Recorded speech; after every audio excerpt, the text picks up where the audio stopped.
she's working with Trump. During a Saturday campaign stop in South Carolina, Trump revealed that he had given Haley his blessing to seek the presidency. I talked to her for a while. I said, look, go by your heart. You want to run. I always said that Donald Trump gets vicious if he thinks you can win and you're a threat. And if he thinks you're a joke, he won't get vicious. But this had some history to it. She said, if Trump ran, I'd never run. Then all of a sudden, she's doing this Brett Baer interview where we need something other than 80. And, I know I said I wouldn't, but I'm going to. Now the video is going to come out making it official. And I said with street smarts then, I smell a rat. She's Trump's running mate. And he wants to make it play out, build her up so it has more impact. It feels more like a Reagan, H.W. Bush uniting of the party. Although the joke is the only two that could do that is Trump on top, DeSantis on bottom, Trump for 4 years, and let DeSantis take the next 8 years. That would be the Ronald Reagan, H.W. Bush analogy. But I think, and apparently somebody, a Daily Caller, has the same street smarts or reading the same tells I am. Nikki Haley is a plant in this and ultimately ends up on the ticket. Trump's in on it with her. What do you make of that? Well, I know that they're going to be an odd couple standing next to each other because she's kind of short. And it's a funny thing how people will comment on how that looks. But the reality is it's a brilliant strategy in this regard. If Trump's convinced that the only way he wins is by persuading women to vote for him and he's conceded he can't get there, then he'll just look and say in 4 years, there's your president. Yep. Yeah, I smelled it a mile away. Now, it still may be DeSantis and Noem or DeSantis and Scott or DeSantis and someone else. But I think if Trump gets his way, it's going to be Trump, Nikki Haley. And that's why somebody who can't win and said they wouldn't run if Trump ran is still running. I don't know what kind of a world we live in. The headline today was a Republican and Democrat sat down and talked, and that was a headline.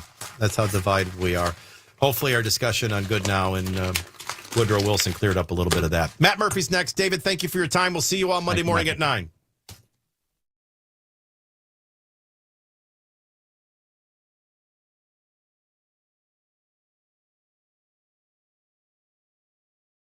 He says the Chinese spy balloon on the move over the U.S. skies is being monitored and blocked from gathering sensitive data. Brigadier General Pat Ryder says it's not a weather balloon, though, as China claims. We know this is a Chinese balloon and that it has the ability to maneuver.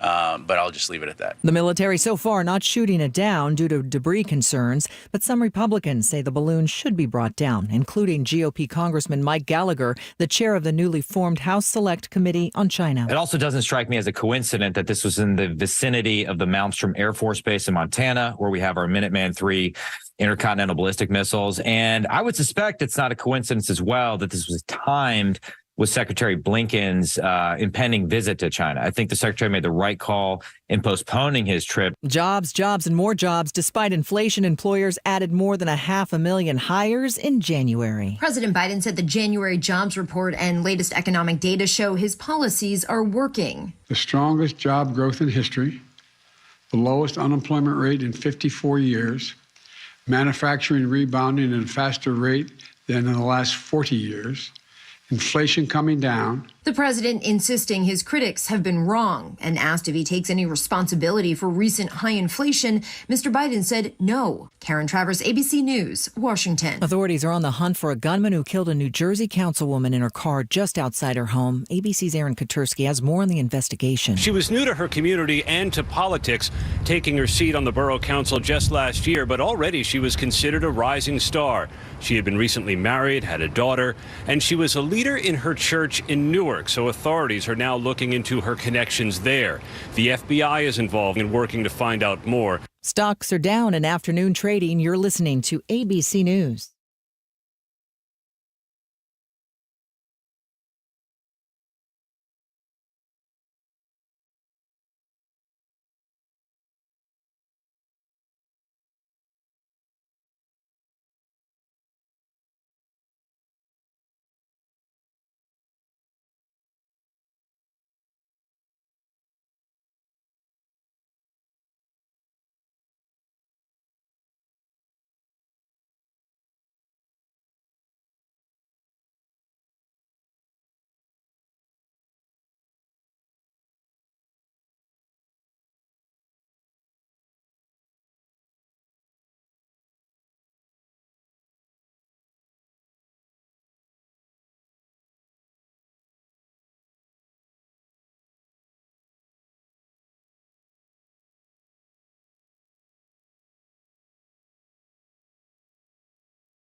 Well, hello, sexy. Fancy meeting you here. It's the Matt Murphy Radio Show getting underway for another Friday edition, February the 3rd, SuperTalk 99.7 WTN. It is officially our episode 272, just past noon. May I be the first to say good afternoon. Beautiful, sunshiny day, although it's like negative 30 degrees still outside. We hope to repair that by weekend. I have nothing to do with it. Well, everybody else had a crack at this guy today, so I figured I might as well take my shot. Johnny B's been here since, I think, last Thursday. Yes. And he joins us to crank up the Matt Murphy Show on Super Talk 99. What's up, man? What's going on? How are you? Hold on, wait a minute. Hold on. Don't you lure me in with those steely gray eyes. I'm mad at you. I'm supposed to be mad at you. Why are you mad at me? Okay, one, before I get to that. Yes. I love that hat. I've always loved that hat. I covet that hat. Thank you. I violate a commandment because of that hat. It's a Whalen hat going on. You might be getting one. Oh, I like hearing that. Yeah. Secondarily, it's always a pleasure. I don't get to tell you guys enough. It's always a joy. And I mean this as a listener. It's a joy listening to you and Dan and Ken interact on a day-to-day basis. God bless you. I feel the same way about you and Bell and Mac, even though he's not here. I don't get a chance, Mikey D, if you're listening, I don't get a chance to listen to you as much. I'm not casting aspersions. I'm just prepping during your time. So, but I wanted to, speaking of cast aspersions. Okay. You've hurt my wife's heart. Oh, now this bothers me. You've hurt my wife's heart. I love your wife. She's a very sweet lady. Because this morning. What did I do? We had our neighbors knocking over a fence to put up a new fence, and so everything was out of sorts, and you got to walk the dogs on leashes, and if you're used to it, anyway, so we're all out of sorts. And we're making breakfast a little late. Mm-hmm. And we're in the kitchen, and I have the under-counter radio from 1988 that I carry around with me every place I go, and it's a Sony. Is that what's in your bag, that satchel? My gosh, that's the heaviest satchel I've ever picked up. So we've got I'm proud to note that we got the Sony version of that with the CD player in it. But we turn on the radio, and we're listening to Mandis and Johnny B and Ken. Mm-hmm. And suddenly, aspersions and nasty talk about Fred Rogers. Mr. Rogers. Yeah, Mr. Rogers. Yo, my wife said, is Johnny B insinuating that Mr. Rogers was perverted? Not at all. I just said he was creepy. I'll stand by it. He was creepy as can be. The dude came up with a character and named him Mr. McFeely. Please. Do you not find that odd? And he's sitting there. I love my body. I love yours. Well, yes. And I love your insides. I love your outsides. Positive body reinforcement. That's a good thing. Well, sure. Okay. Mr. McFeely. I mean, please. I was what? Wasn't that the mailman? I was yes, it was. Speedy delivery. Oh, wait a minute. Now that I think about it, this is getting a little weird for me, too. Mr. McFeely. Please, who comes up with a name like that? Well, Fred Rogers. Yes, Fred Rogers does. He concerned me a lot. The tennis shoes, the sweater, I don't know. The whole He's living dual lives. Yeah. His family's at some other house. He comes to this house to be with the children. And little toy train with, the really bad sock puppets. The land of make-believe. Yes, boys and girls. And the king, I forget what the king's name was. He was a little weirdo, yeah, too. Yeah, the king was very strange. All right, maybe this is not a good idea, because if Erica's listening right now, she's thinking, wait a minute, Johnny B's turning Murphy on this, too. I'm sorry, Erica. I didn't mean to destroy whatever. Johnny B this morning, for those who missed it, took essentially one of America's finest ever produced, one of the most wholesome, incredible human beings to ever walk planet Earth, and said, well, I don't even have to add anything to it. He's creepy. He was creepy. Sorry. The whole voice, the tennis shoes. And then, like I said, I'm thinking, what guy would come up with a show like this and name a character Mr. McFeely? I can think of better names, like Bill Smith. Well, Feely as in feelings, as in is okay to share your feelings. Oh, yeah. Don't wink at me. I saw what you're doing. Yeah, exactly. Whatever, right. Murphy. Yeah. You keep telling yourself that. Yeah, keep trying to make excuses for Fred. May he You go rest to the in land peace. of make believe, and you've got King Friday. I'm being told. Is that who? That Yeah. was King Friday. Yeah, King Friday. Well, that took some thought. What we name him? Oh, King Friday. It's Friday. Like the production meeting on that one. This sounds like somebody didn't like watching these shows with their kids. what Well, it sounds I like to me. I didn't really have kids at that time. I was probably preteen, and so I was up to no good. Well, you did inspire me. Not that I make a point of imbibing in this fashion anymore, but I realized I miss a really good opportunity back in college to watch Mr. Rogers' Neighborhood in a slightly different state of mind. Well, yes, I understand where you're going, and it was quite interesting. It would either be Mr. Rogers or it would be Ernest Angley. I never saw Ernest Angley. You've never seen? No, you even lived before in my time. Birmingham. Before my time. Oh, he was still around. He was still going strong even during your. I got that. I got a little of the what was it? The Huff and Puff or whatever that was. I got a little HR Puffin stuff. HR Puffin stuff. Yeah, I remember that. Yeah. And then later on in college, I did a little HR Puffin stuff. Hey, do you know how many seasons HR Puffin stuff ran? 4. 1.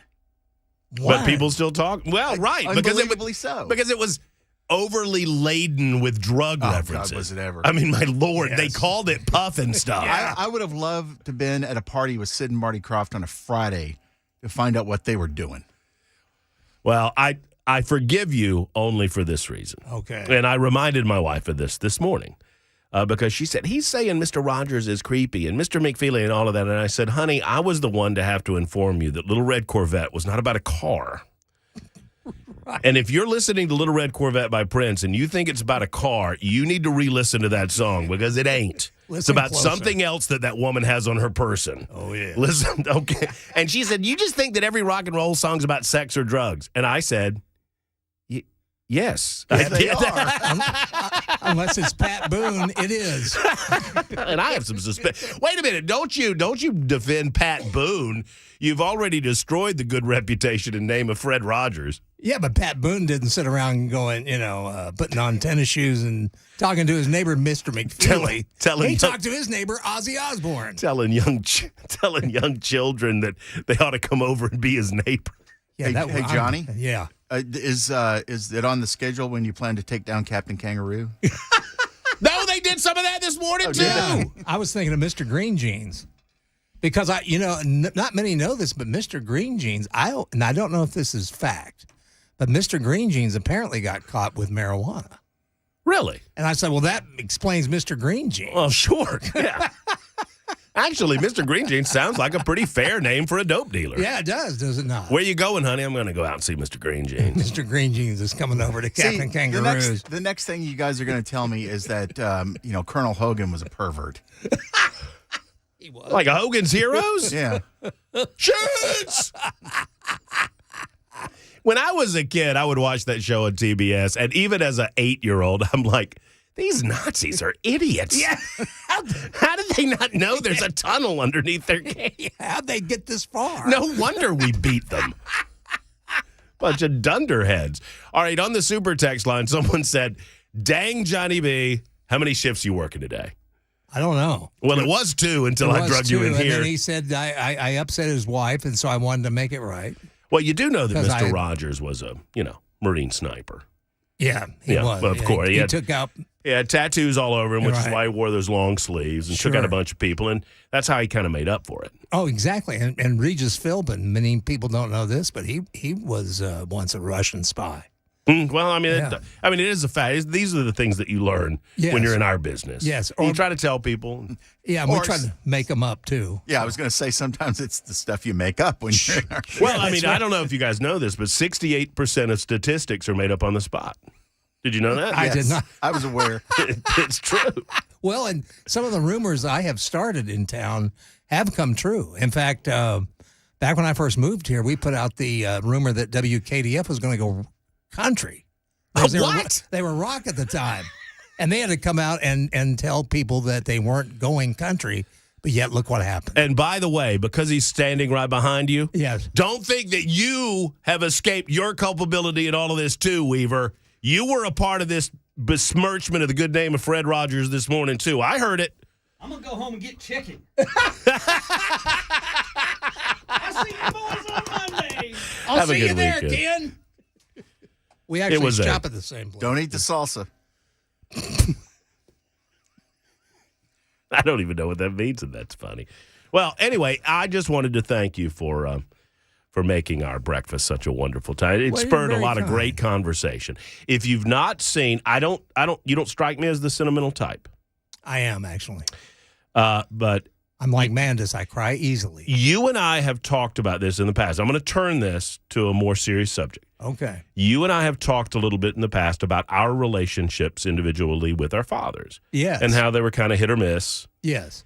And your dad was in radio. Yes, he My was. dad was in radio. See? And there's some similarities there. Yes. Based on the absence of my father for a number of years in my childhood and a rekindling of that relationship, if you have not seen A Beautiful Day in the Neighborhood, which is it's not a biopic about Fred Rogers. It's a different story, but it involves Fred Rogers. Is that the Tom Hanks movie? Mm-hmm. Okay. It will, you'll get dust in your eyes. Toward the end of the movie, and y'all that have seen it, y'all tell me if I'm wrong or if I'm right. There's a moment in that film, and Fred Rogers actually would do this. He did this on stage at an award ceremony, and he would do it fairly regularly in speeches, and it made people uncomfortable. And they did it in the film because he was getting an award. Mm-hmm. And he comes up on stage, and he says, I cannot possibly tell you how many people were involved in bringing me to where I am today, that were responsible for all of this that's happening here today. We rarely have the opportunity or spend the time to think about the number of people that are involved in our daily lives that make us what we are. I would like to do that today. He says this on stage. He said, I want to take 1 minute. And I asked, and so instead of giving a speech about himself, he said, I want you to sit quietly and think about all of the people that have positively impacted your life and brought you to where you are.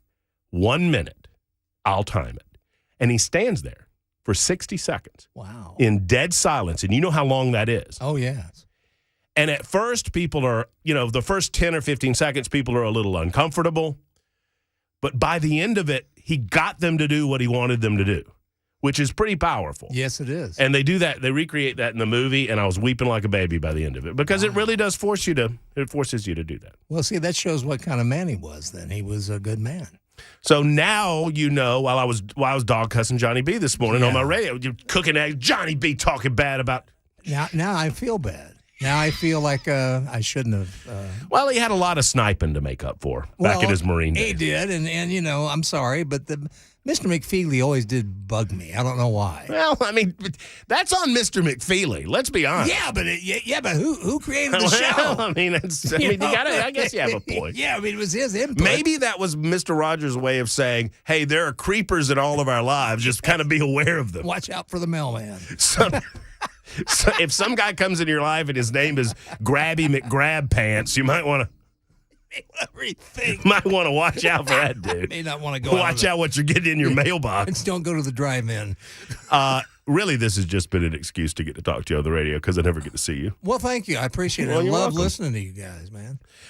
Later on this weekend, you want to go out with my new 5.56 and shoot down Chinese water balloons? Oh, let's do it. Because if it flew over Tennessee, that would happen. Oh, there'd be people shooting at it. I mean, you get down there to Shelbyville or Shelbyville. Yeah, Shelbyville? Yeah, let's get out. Hey, Come boys. on, boy. Turkey shoot. Common Chinese ain't going to be spying on my still. Well, Shoot that damn thing down. Once it's accomplished its goal, it'll just head right back, so you've got a second chance. True that. Yeah, they're taking pictures. Did you see? I know why it's here, though. That most people can't see this, but if you get a really high-powered telescope and focus in on that balloon, on the side of the balloon, it says Fang Fang Hearts Eric. And then there's this awful sound the balloon makes. I don't know what that's about. That is ridiculous. You both know what that balloon is doing. What is it doing again there, Bell? Delivering a check to Hunter. Oh, that's right. Well, you got to. Yeah, I mean, they can't do it. They can't deposit the checks in Dad's Corvette anymore, so they got to figure out a way to pay the man. The Penn Biden Center's closed down. They can't do that. Hey, son, my check it's in with my papers by the Corvette. Hey, look, You can find it. there's Doolin Joe impersonation. Yeah, that's What? right. You look good. Hey, what station you on here? You're in Memphis, aren't you? Isn't this Memphis? Hello, Memphis. This is Joe. Not Memphis, Mr. It's President. not? No, sir. You're not at Graceland, Mr. President. Oh, I was going to say, I thought you were Elvis. I'm not. And you're back. Well, I am Good back. to have Yes. you back. Yeah. It's great to have you back. We're leaving the building, Mr. President. Say goodbye, Mr. President. Goodbye, Mr. President.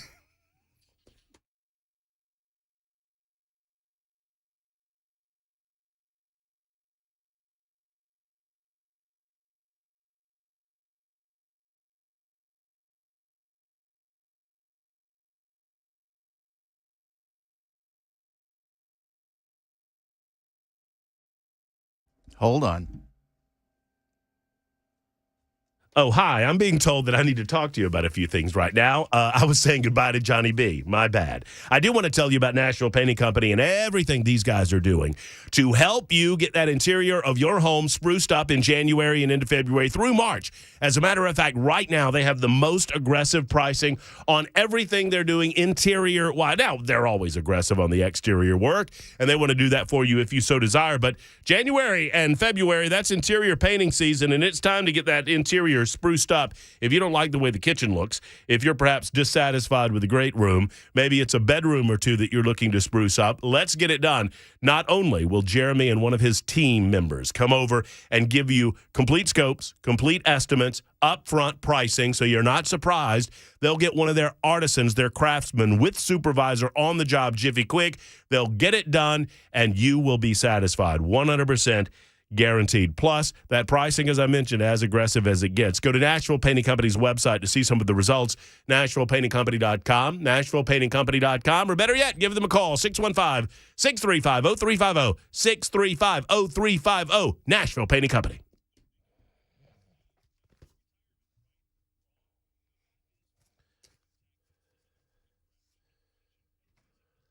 I enjoyed that very much.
Thank you, Tim Melton. He's subbing in for the re-vacationing Mac Morey.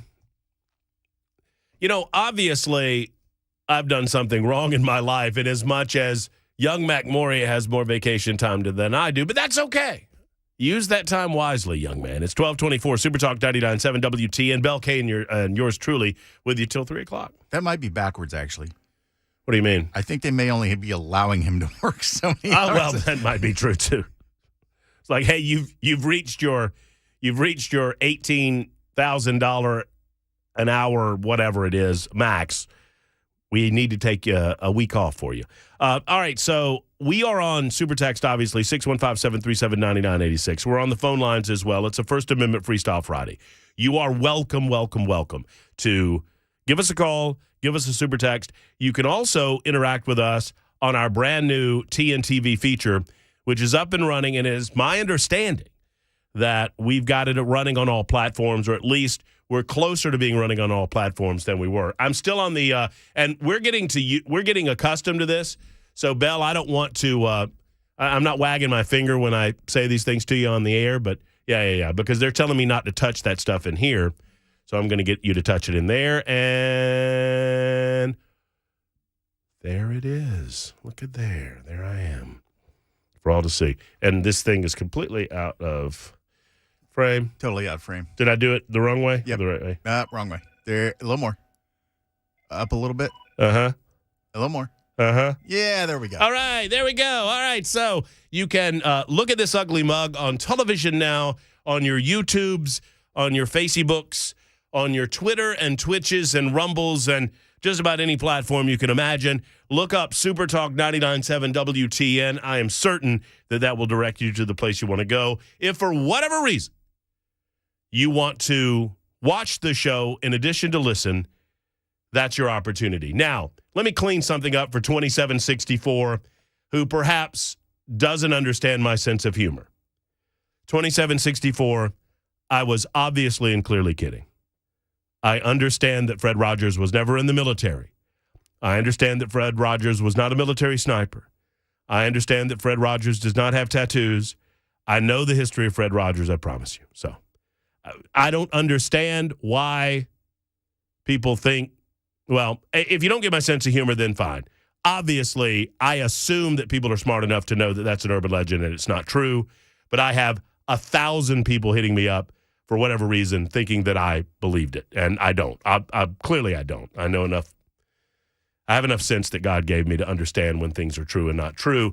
As a matter of fact, I'm the guy that pours cold water on certain urban legends that go, like, for example, hey, Matt, did you know, this thing with this socialism, I don't know why they sound country when they talk to me like this, but this thing with socialism, if you put a frog in a pot of boiling water, he'll jump right out.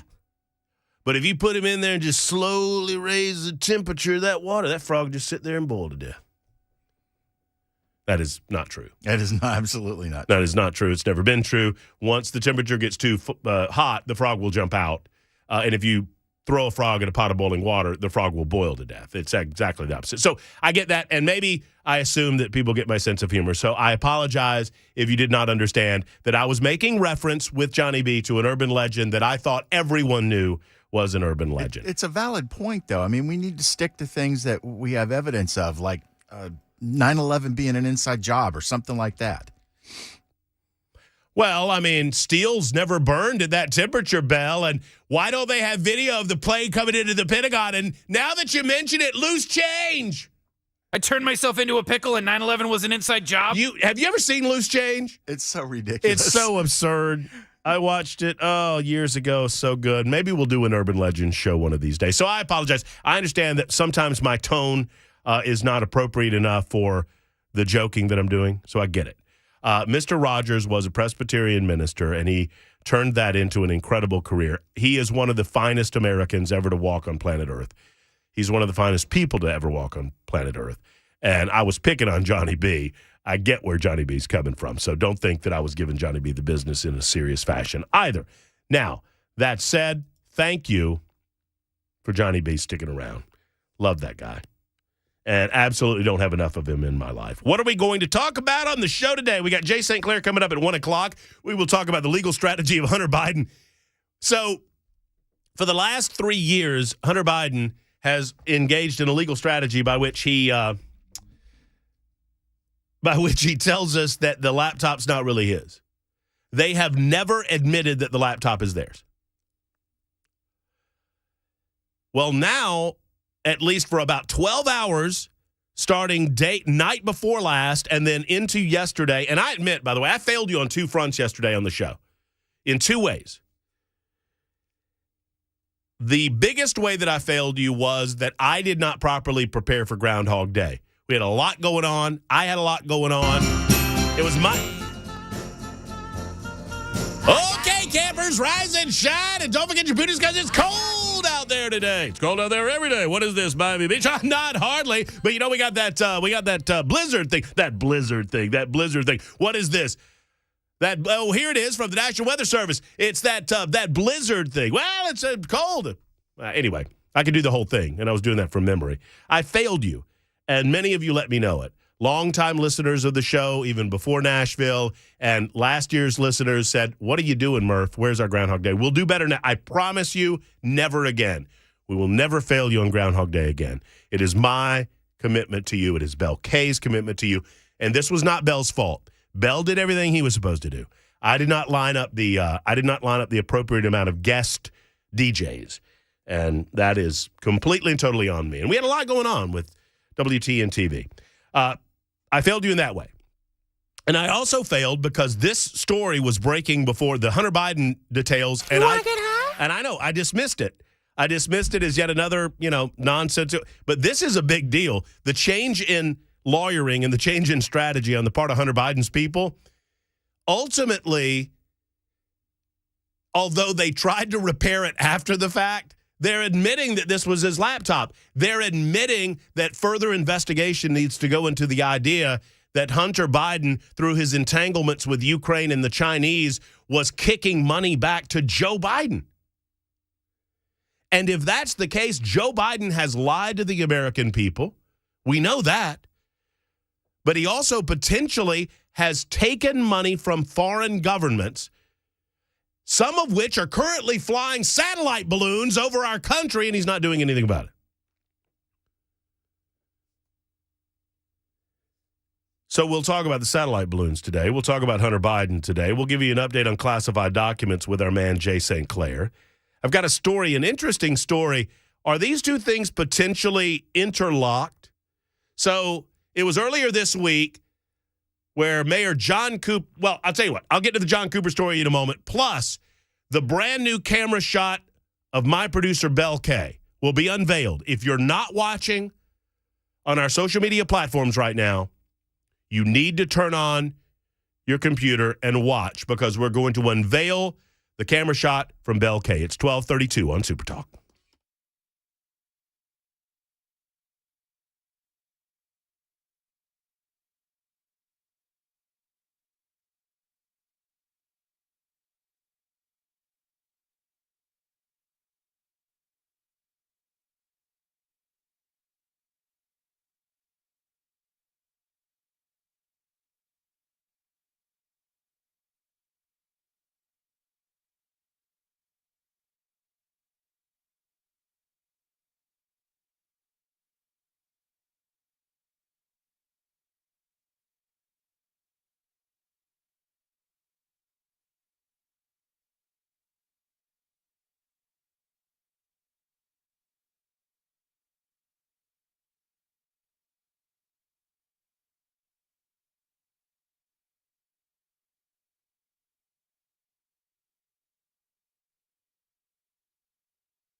Hey, friends, it's Matt Murphy. Let's talk about, well, your pain, your health, and whether or not you're living with mild to moderate back pain, knee pain, joint pain, neck pain, wherever it hurts. If you find yourself taking pills to overcome that ache, or if you're contemplating surgery, please do me a favor and listen up before you do any of that.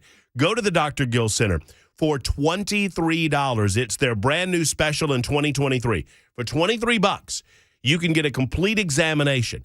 One of the incredible team members at the Dr. Gill Center, whether it's Dr. Wendy, Dr. Dominic, Dr. V, any of the staff are going to be able to take care of you. They have over 100 years collective experience at the Dr. Gill Center. They're going to go over you. They're going to talk with you about where it hurts, how long it's been that way. Then x-rays coming. Once they do the x-rays, they'll be able to go back into the office at the same time. You don't have to wait. They'll sit down with you. They'll go over the findings and then develop a plan for success, a plan that will eliminate pain pills and will eliminate the need for surgery. That's what it's all about. Here's the telephone number. It's a different one than I normally give you. So write this number down and call the Dr. Gill Center. 615-882-4838. 882-4838. It's my friend Dr. Gill and the Dr. Gill Center for Back, Neck, and Chronic Pain Relief in Franklin.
Uh-huh.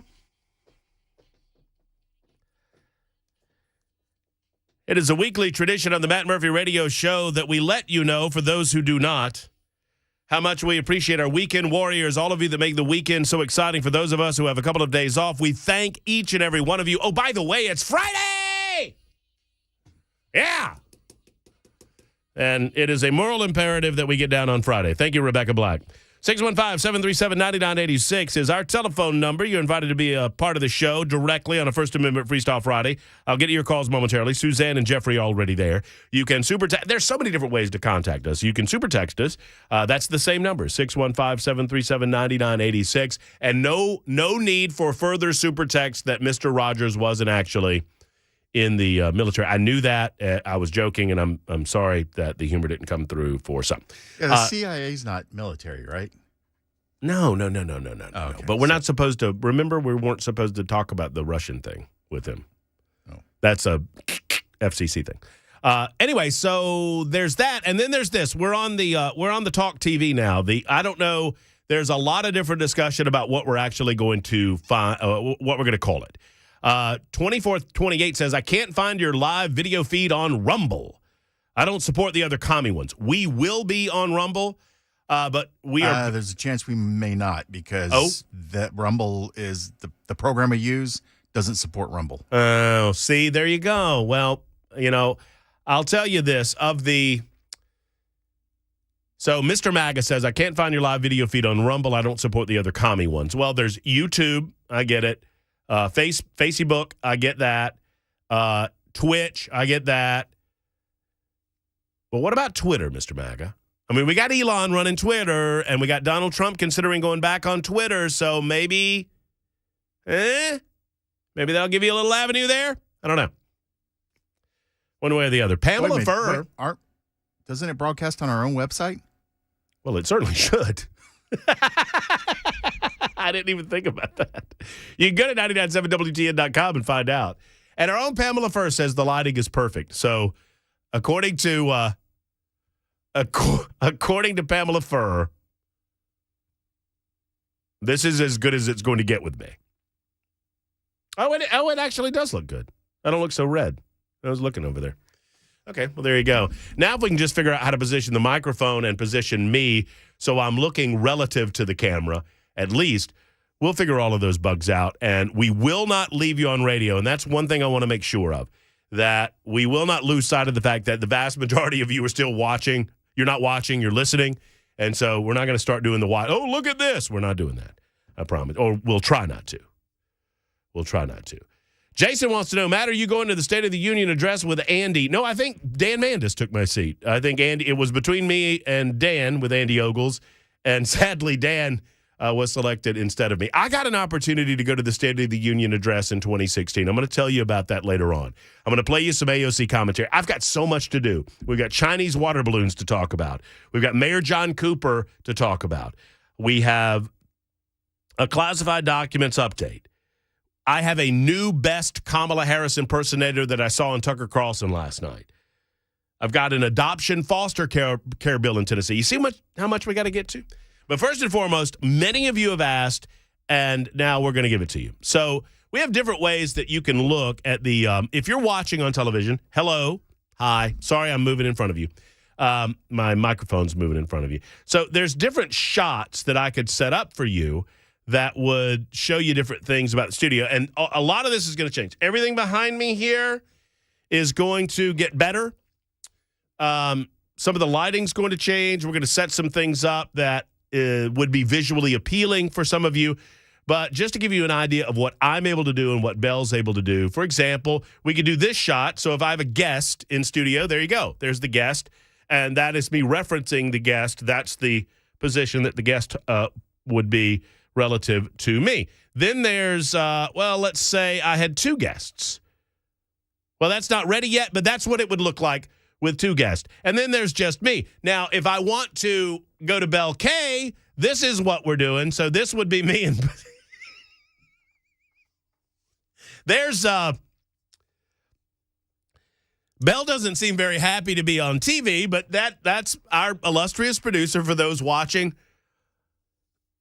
on Twitter or Twitch or Facebook and wave at everyone, Belle. Say hello.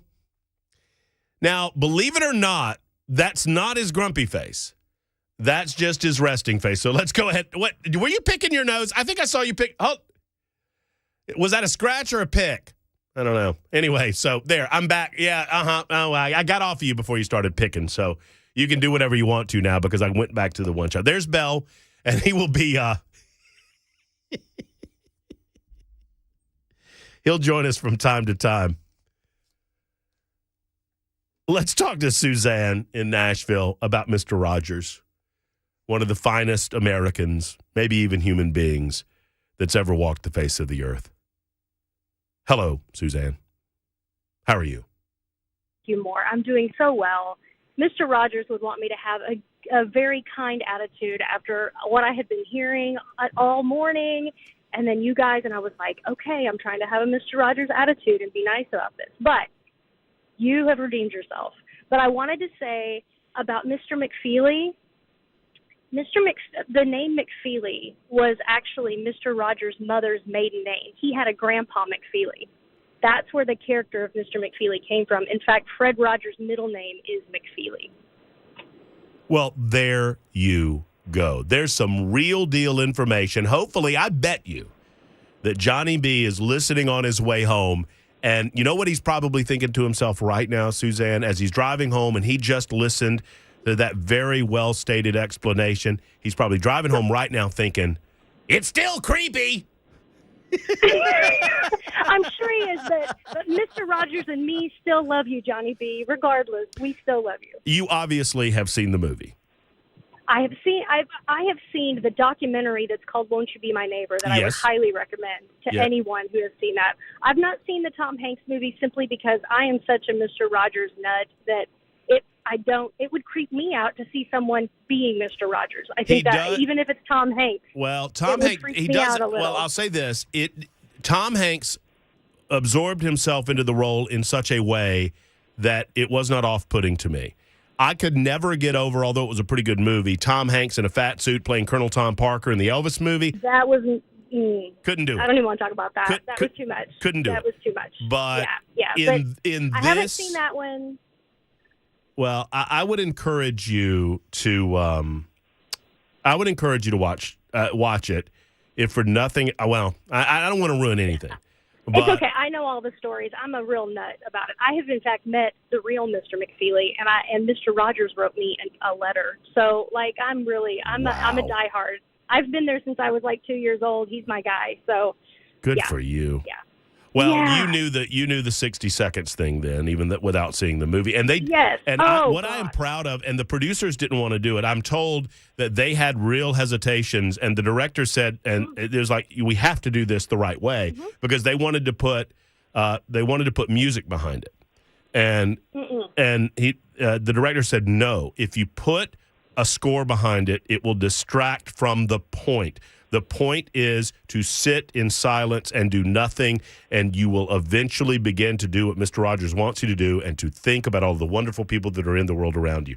That is a wonderful piece of the movie. And I'll tell you, when watch this movie this weekend and call me, Suzanne, because when you call me on Monday, you'll tell me, yes, Matt, I cried too when Mr. Rogers whispered to his father. Okay.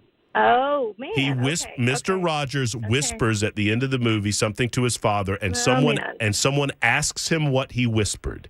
And when he says, it's making me choke up right now. When he says what he whispered, you will cry. Wow. Well, I would highly recommend everyone to go on YouTube and look up Mr. Rogers' speech, and you can see him do that speech live. And I assure you, it will make your day better when you do that. Absolutely. Great call. Thank you, Suzanne. Thank you so much, Matt. Love you guys. If you take anything away from this call before you go, I want you to take one thing away from it. You ready? Yep. Johnny B. bad, Matt Murphy good. Okay? That's good. Amen. That's Amen. fair. I'm Okay. here for it. That's I'm on your side. Thanks. Sorry. Thanks. I appreciate it. 1249 SuperTalk 99.7 WT. And why are we not shooting down a spy balloon? Whether it's a spy satellite or a spy plane or a spy balloon, why are we not shooting this down? Now, the Pentagon gives what my grandma would call this mealy-mouthed excuse of, well, we don't want to hurt anyone. To which I say, I'm not going to scream it. I was going to scream it. I'm not going to scream it. You want me to do the creepy Joe Biden whisper? It's Montana. I can taste it. It's Montana. There's like 14 people in Montana. I have an actual question. Yes. Bill. You know how with Russia we had verification actions for treaties that we had entered into, which allowed them to. We had to put our planes all out in a big field and show that they have been taken apart and to fly over. Could that be something they're doing with the nuclear silos and stuff up there? Do we have a treaty with China that involves that? I think China is. And by the way, I'd flip to a 2-shot just so people could watch you ask the question without your knowledge. Don't get mad. You look great. You look. No, look, he's hiding behind the microphone. You're off. No, it's a legit question.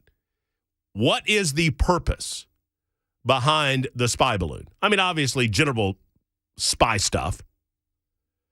And some have joked, what, they don't have better technology than a balloon? Actually, a balloon is pretty good technology. I mean, the type of balloon that we're talking about is not your average get in a basket and fly for 45 minutes in a hot air balloon, and wherever the air current takes you, that's where you land, and you got to have somebody to pick you up from there. No, this has the capability to maneuver. It has the capability to move this way and that way and the other way. This is not mama and daddy's Chinese hot air balloon. Secondarily, I think it's generally to demonstrate to the world. I mean, the posturing to the world is real, right? China is basically looking at the world and saying, who's America's daddy? We'll fly whatever we want to fly. This dude, and by the way, don't make any mistake.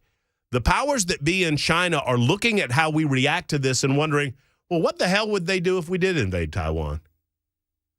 I don't believe China thinks we will do one single thing to them under the Biden presidency.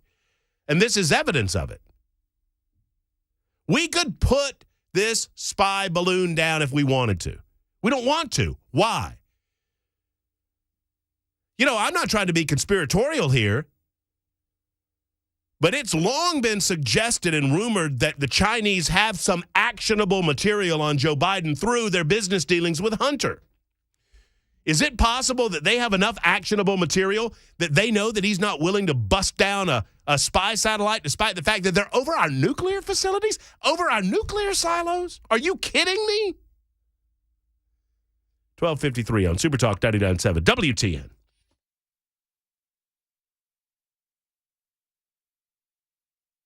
Hey, friends, it's Matt Murphy. You know, I understand that you might have trust issues with your current heating and air conditioning guy. I understand why, too, because sadly it's become a default position, and not even bad people. Now, there's some bad people in the industry that try to upsell you, but not even bad people. They just default to replace it, replace it, replace it, replace it. Jeff Eddy doesn't do that. Jeff Eddy and Efficient Heating and Cooling, they want to make sure you get maximum life out of the system that you have currently. Now, they'll tell you it's time to replace when it's time to replace. That said, I trust that Jeff Eddy and his crew are going to do everything possible to get you back up, to get you running, and help you make the decision with information about whether to repair or replace. Now, obviously, maintenance comes first, and on maintenance calls, they never charge you over $125 for a residential call, no matter how many units you have, and most often it is less than that $125 figure. That's just the max. But when it's time to replace, they'll tell you, and they've got Mitsubishi Electric behind them. They're also an elite pro partner with Rheem. Ladies and gentlemen, I encourage you, the next time you need a heater or an air conditioning guy, call Jeff Eddy and Efficient Heating and Cooling. You will not be disappointed. EfficientHVAC.net, EfficientHVAC.net, or 615-784-4424, 784-424 for Efficient.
Hey, friends, it's Matt Murphy, and I'm so pleased to tell you about a brand new sponsor to the Matt Murphy Show. It is Savory Spice. David and Holly own and operate Savory Spice. They have 2 locations to serve you.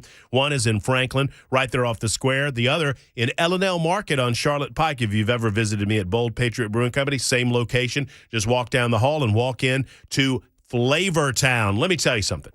We spend a good amount of money. You know, most of us, we like to buy a better cut of meat because you want a nice, juicy steak. Or you buy a better cut of chicken because you want to make sure that you're not getting all of those, the various things that might be in there. You want organic chicken, for example. Why would we buy delicious salmon, spend a little more money on steaks, spend a little more money at the local market for veggies, but you don't spend the time to find the right spice that's going to be of the best and utmost quality? That's where Savory Spice comes in. We need to upgrade that food game in your spice cabinet with Savory Spice today. So I encourage you to stop by their locations. By the way, have I mentioned the Charity Chocolate Walk at L&L Market? This is happening first Friday. It's on first Fridays. They're open late, 6 to 8 p.m. Is this today? I think this is today. This is today. It's happening today. Charity Chocolate Walk. Later on today, go to L&L Market. You get a bag for a $10 cash donation. You get chocolate in every participating location, and Savory Spice is one of those locations. When you stop by, tell them I said hello. It's time to up that food game with Savory Spice.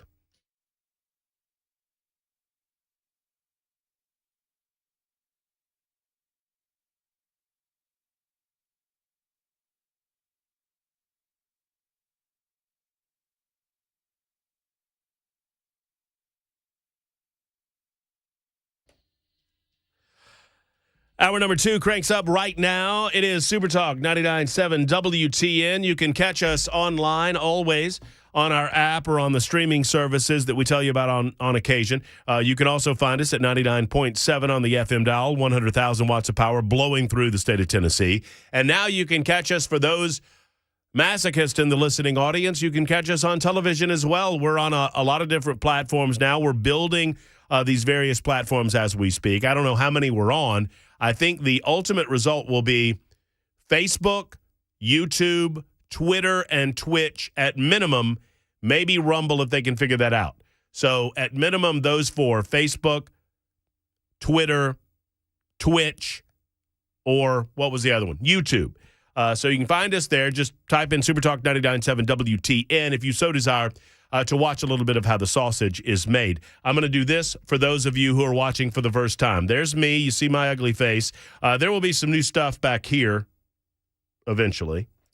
Then I'm only legally allowed. We're working out contract negotiations on this, but currently I'm only legally allowed to give you 20 seconds of Bell K per hour.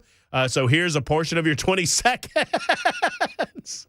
And summarily, so there's that. There's the 3-shot when Mac Morey's back in the newsroom.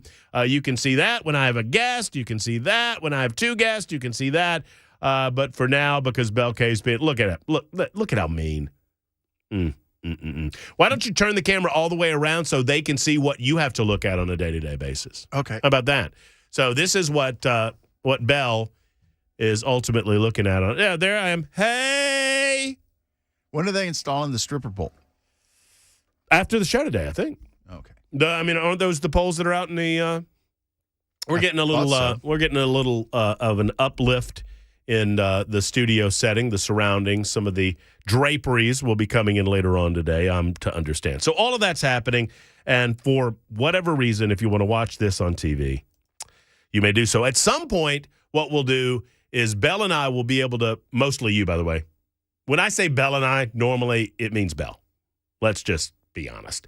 So at some point, we will be able to Skype or to create some sort of connection with our guests via the phone where they can be on camera too. Yeah, if they're not on camera, at bare minimum, we should be able to have like a headshot. Yeah, like a shot of them. So and it'll basically you can look at it and go, who's he talking to? Oh, it's Jack Johnson from, And let me assure you something. This next guest has a fine head of silver hair. He's got a fine head underneath that head of silver hair. He's a good-looking fella, a fine race car driver, and an even better lawyer. His name is Jay Sinclair. Good morning, Americans. It's Friday. Doggies. Live from the Magic City. He was born and raised in the Sequatchie Valley. Got his book learning from the University of Tennessee. And then he went up to Yale. I said then he went up to Yale. It's Jay Sinclair. Hey, Jay, how are you? Hey, Matt, but if I was any better, I'd be your dog, Mrs. Beasley. We have a lot to talk about, but you inspire me to tell you a story that happened just this morning in the Murphy household. So this is not the possum story. No. There's there's a lot of goings on because the neighbors are putting up a new fence. Oh, yeah. A lot of activity going on. So I called a family meeting in the upstairs office, and when I call family meetings, I take roll. And Erica was there, and young Lawrence Munson was there, a.k.a. Larry Munson, a.k.a. Munson. And Erica and I realized that Mrs. Beasley, and I don't know why this is funny to me, she doesn't have a first name. Oh, so well, Mrs. Well, I mean, so we set about asking ourselves, well, I mean, she's Mrs. Beasley and will always be Mrs. Beasley, and we also call her Busy Bee because she's all up in our business. But we decided that if Mrs. Beasley does, in fact, have a first name, that it's going to be Bernice. Oh, I like that. Yeah, a little double B there. Does your Secretary of Homeland Security have, does she have a middle name? No, she's just Olivia, Secretary Olivia. Yeah. Olivia Sinclair. Covered everything. Well, she does a good job. My possum did not wake back up, Jay. I'm proud to update you on that story. So it's not Lazarus Jr. No, but here's the problem I got going now. Is my neighbor came over to warn me. We knew that he was putting in his new privacy fence, but he was good enough to stop by yesterday and give us a last warning. Hey, just a reminder. His name's Rich. And Erica struck up a conversation about the possum. And he said, yeah, I've seen that possum, and I think that possum had babies. Ooh. Because he saw some of the babies hanging on to the possum. You know how they do. Sure, right. Yeah. So Erica comes back with, well, I would hate that if there are possum babies under there. Yeah. And here's my logic on this, and I think I've settled the matter, but you never know, when you're dealing with the opposite sex.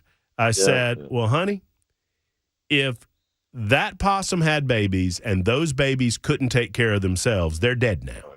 They're already dead. Right. They're already gone. Right. And if they can take care of themselves, well, they're taking care of themselves. They're fine. They're fine. Yeah. So I feel like that situation has already worked itself out. But I have another development in the wildlife menagerie in Matt Murphy's backyard. Mm-hmm. The neighbor confirmed that we have a groundhog. Nice. A real life groundhog. And the reason, and I didn't know this, Jay, the reason we have not seen our groundhog, do you know the answer to this? No. They hibernate. Oh, really? Like groundhogs legit hibernate.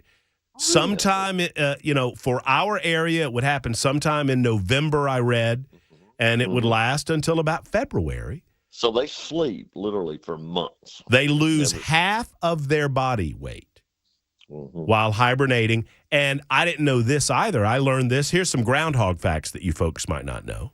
It was Groundhog Day yesterday anyway. That groundhogs don't drink water. Huh. Did not know that. Wow. They drink hard liquor, Jay. Only Tennessee whiskey. They drink George Dickel. They get all. I mean, according to the sites that I went to, and I don't want any wildlife experts, getting mad at me. So I could stand corrected, but what I've read is that all of the hydration that they get through what they eat. Yeah, right. Huh? So they don't have a glass of water with their larvae or with their bugs. Well, and they don't. And what surprises me, and you and I've been around one another during cocktail hour every once in a while. I mean, they don't put a splash of branch in their vodka or in their bourbon. That's odd. Yeah. Well, I was going to invite the groundhog over for some, it's highfalutin doing. He's got a lot of fun at the cocktail hour. Yeah, I don't think so. Jay, let's turn our attention to more serious matters like hot air balloons flying over the United States. Man, you've heard me say this many times. The 21st century is not turning out like I thought it would. By now, we should all have Jetson cars and a little remote control, that our dog's Astro could go out and exercise on. But no, instead, we have balloons in the 21st century spying on us. Well, I want to play a clip, and I think you'll be able to hear this. And it has nothing to do with your legal expertise. You're a good lawyer, but you're also an astute observer of the news. And I just think this is funny. So the Pentagon finally decides they have to have a press conference about this. And they held their press conference earlier today. I'm going to play an exchange between a Pentagon spokesperson and a reporter about the position of the balloon, okay? Because they wouldn't tell reporters where the balloon is. And so here's the exchange from the Pentagon and a reporter earlier today. Is the position of the balloon classified? Phil, right now, what we're not going to do is get into a hour-by-hour location of the balloon. Again, we're monitoring it closely. As I mentioned, right now, it's over the center of the continental United States. That's about as specific as I'm going to get. But I understand it might be inconvenient, but does the public not have a right to know if the balloon public is over their certainly state? has the ability to look up in the sky and see where I don't think it is. But it's classified. It's We're not going to want to get caught with classified documents. So how funny. So, if you want to know where the balloon is, just look up in the sky. Hey, if you just look at what would have been better, what I would have loved a little more, Jay, said, don't look up. Y'all don't look for that balloon. That's classified. We catch anybody looking at it, we're going to send the FBI out there to search your house. Well, if you look up, you might. For goodness sakes, don't take pictures of it. Yeah, I mean, you might find some Hunter Biden documents up there in that hot air balloon. Never know. I mean, it's just a weird world. Do you have any, this is kind of more my world. When Jay and I have these conversations, we talk about my world, which is kind of the politics of it, and your world, which is the law. And I mean, do you have any thoughts on why in the world we would let this just go on like this? It's weird. I don't. It's not a military. At first they said, well, if we shoot it down, it may fall on somebody and hurt them. Well, that's ridiculous. I mean, my word, it can't be that big. Right. So I don't know. I don't know, man. I don't know if maybe they think they can learn something about it by observing it. Right? So that maybe they're like, no, we want to see how fast it travels and where it travels, and we want to see what it's doing. The technology. Sure they're you're right. I mean, they're like ET, right? I mean, they're picking up all the signals from it. And they know what it's doing. So that's the best I've got, man. Is they're learning. They think they're maybe learning something about it by observing it. Well, and as you're talking, I'm thinking to myself, the audience is learning more and more about you, these weekly visits that we have. And one of the reasons that I love, I call him my older brother. I love my older brother so much, is that you and I are so different in the way that we process things and think. And you and your way is better. You think the best. You try to think the best of people and of situations. And of course, I automatically go to, well, call it up. So I'm automatically thinking, well, we don't have the intestinal fortitude to shoot down a hot air balloon anymore in America, and the Chinese are going over there going nanny nanny boo boo. You won't do anything about it. Now and the truth may be somewhere in the middle, or it might be leaning toward you. But I'd not considered that we could glean certain levels of technology from the balloon itself before you shoot it down that you might not be able to do if you shoot it down. Yeah, once you shoot it, so stuff's going to get wrecked, and when it crashes, some of the electronic equipment, will be damaged. But that's the best I got, man. I have no basis in fact for that, You just asked me, well, why not shoot it down? Well, the only reason there's one, we don't have the technology. Well, sure we do. We can shoot the balloon down. Number two, we're scared to do it. I can't bring myself to believe that's the answer. We think it's got a nuclear bomb on it or something. So if we blow it up, it'll, be a nuclear bomb. But so number three is it's more valuable to us intact than it would be if we destroyed it. And that's the only three reasons I can think of. Well, I lean toward we don't have the cojones to do it, and that's a sad testimony. I don't want to be there either, but it is a sad testimony if that is the case. I mean, at one point, the spokesperson for the Pentagon said that it was the size of about 3 buses. Now, that's probably mostly balloon. That's mostly empty space inside of a balloon, one would think, with some sort of, helium, one would suppose. So, I don't know. It's just an odd situation that we know that there's a spy, essentially what amounts to a spy satellite above us, and we're not doing anything about it. Well, it ain't the only one, man.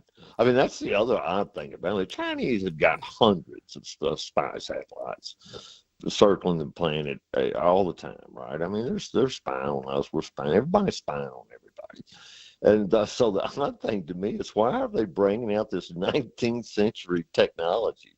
I mean, it's kind of like, what was it, Around the World in 80 Days? Wasn't there an old novel, right, where a guy gets in a hot air balloon and he's going to travel the world? And it's like in the 17th century.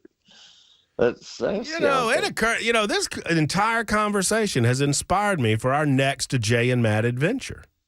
I convinced you, as fearful as you are of heights, to jump out of an airplane. Not getting into a hot air. Come on, Jay! I'm not doing it. You jumped out of an airplane at 14,000 feet. Yeah, but that was that was just comical. There's no way that's real. I don't believe that really happened. I think it was a magical act. You and me both, brother. All right, hold on for just a second. Jay St. Clair's with us. Wait a minute, I did that wrong. Let's do it that way.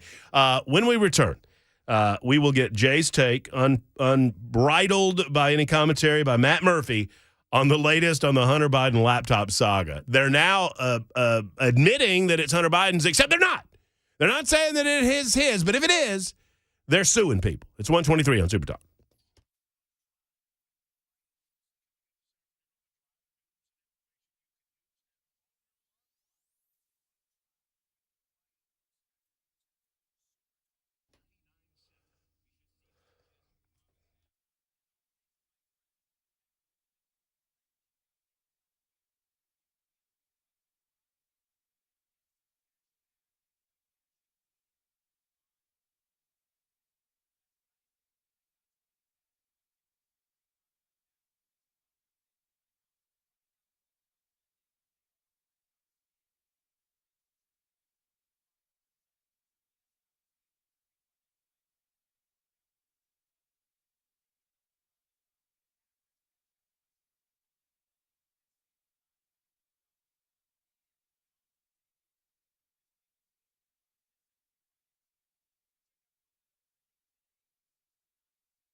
Thank you, Tim Melton. 127, almost 128, SuperTalk 99.7 WTN. A lot of conversation regarding the Chinese spy balloon and the lack of information and lack of action on the part of the Pentagon, our United States military. A super texter asked the question, and my legal expert happens to be here, so he can perhaps lay an answer on you as well. But the question was essentially, could Joe Biden tell the military that they're not allowed to shoot it down? I mean, I think the obvious answer there, Jay, is yes. I mean, he's the commander-in-chief. We have a civilian commander-in-chief that runs the military, so his word goes as to what to do about this thing, correct? No, absolutely. Yeah, I mean, he's the guy in charge. All right, before I get into some of the meat and potatoes issues, I had a question. Whereabouts is Jay from in the Sequatchie Valley? That is my old stomping ground. Dunlap. I was born in Dunlap, Tennessee, right there on Highway 127, right there at the old hospital. It's still there. It's the only hospital in Dunlap. My grandmother lived where the four-way store is, man, about halfway between Dunlap and Pikeville. The four-way store, and then there was Jeb's grocery store. You know, little country stores. Just out in the middle of the country. Yeah. Got some family that lives in Pikeville, and I actually used to own a lot up in Lake Tansy in Fairfield Glade. But I am a native of Dunlap, Tennessee. Would it be called where your brother is buried up there? Would that be Dunlap? Yeah, well, yeah. So then you get real specific. Palo. You know, I mean. Or Lusk. Lusk, Lusk, Lusk. That was the name of the little school that my grandmother taught at. Yeah, so kind of Lusk, Palo, that area. Well, I told you micro little. I told you at the time, and I'll say it again now that I live up here. And when I said it, it was the first time I'd ever seen that area. I said to you during your brother's funeral, you could do a lot worse than be buried in the Sequatchie Valley. No, it's absolutely beautiful. It's God's country. I mean, it's a true valley, isn't it, Matt? I mean, when you're down in the valley, you can see the mountain ranges on either side, and you know you're in the valley. It's just a beautiful place. It is absolutely gorgeous. All right, when we come back, we'll get into the serious matter of the Hunter Biden developments, although I can't help but laugh about it just a little bit. From a legal strategy standpoint, Jay will break that down. Jay will also break down the latest on the classified document update. They searched the man's beach house and went away with, they're not saying classified stuff, but just stuff they want to take a further look at. We'll continue the breakdown with Jay St. Clair, our legal expert on SuperTalk 99.7 WTN.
All right, friends, so let's say you're feeling a bit sluggish, and I'm talking to you gentlemen and the listening audience. Maybe you don't have the pep in your step that you've had in years past, and you think, well, that's just a byproduct of getting older. I'm here to tell you that's not the case, and there is a solution potentially for you in the form of Tennessee Men's Clinic. Now, they don't know until you make the call and step into their offices, and they will sit you down. They'll talk with you about your energy. They'll talk to you about, and I understand it's a sensitive subject, but if you've got a loss of inspiration in the bedroom with your significant other, this could also be a byproduct of low testosterone, and Tennessee Men's Clinic wants to help.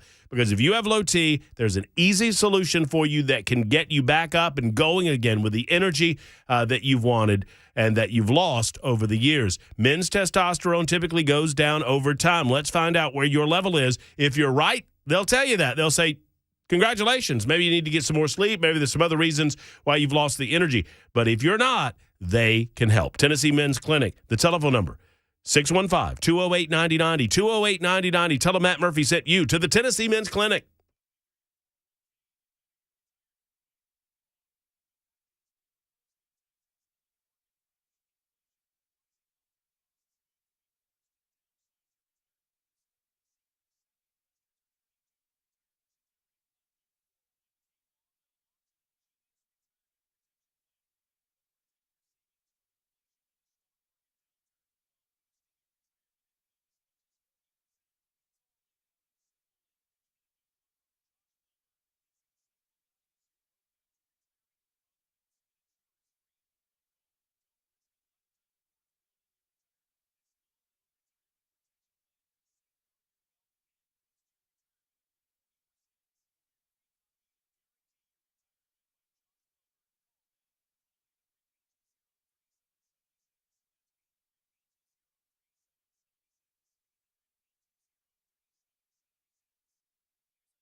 All right, kids, it's the Matt Murphy Show, SuperTalk 99.7 WTN. Hey, before he goes away, wait, hold on. Let me show you.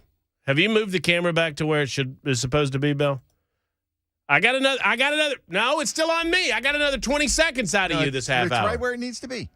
One way or the other, we've got our television cameras up and running, or the monitors. I mean, the podcast cameras, or whatever they're called.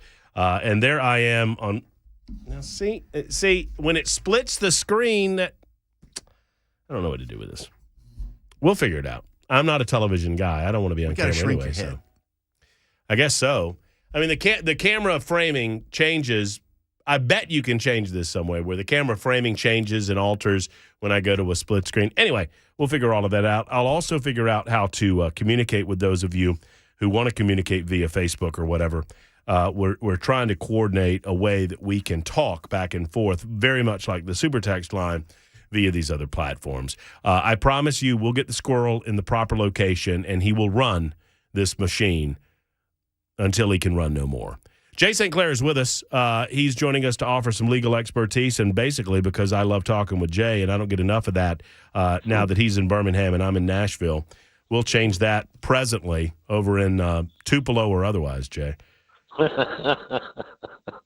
Yeah, maybe time for a game of chance. Yeah, I love it. No doubt. And so, speaking of games of chance, Hunter Biden and the legal strategy. So for the better part of a couple of years now, the suggestion always is when any question goes to the legal team of Hunter Biden about the contents of the laptop computer, they have steadfastly refused to accept that it's Hunter Biden's computer from a legal perspective. They say, well, That's not my computer. Yeah, I don't know whose computer that is. Well, it's got a lot of his stuff on it. Well, we don't know what stuff it's got on. We don't have it. Give it. Russian disinformation. Oh, yeah.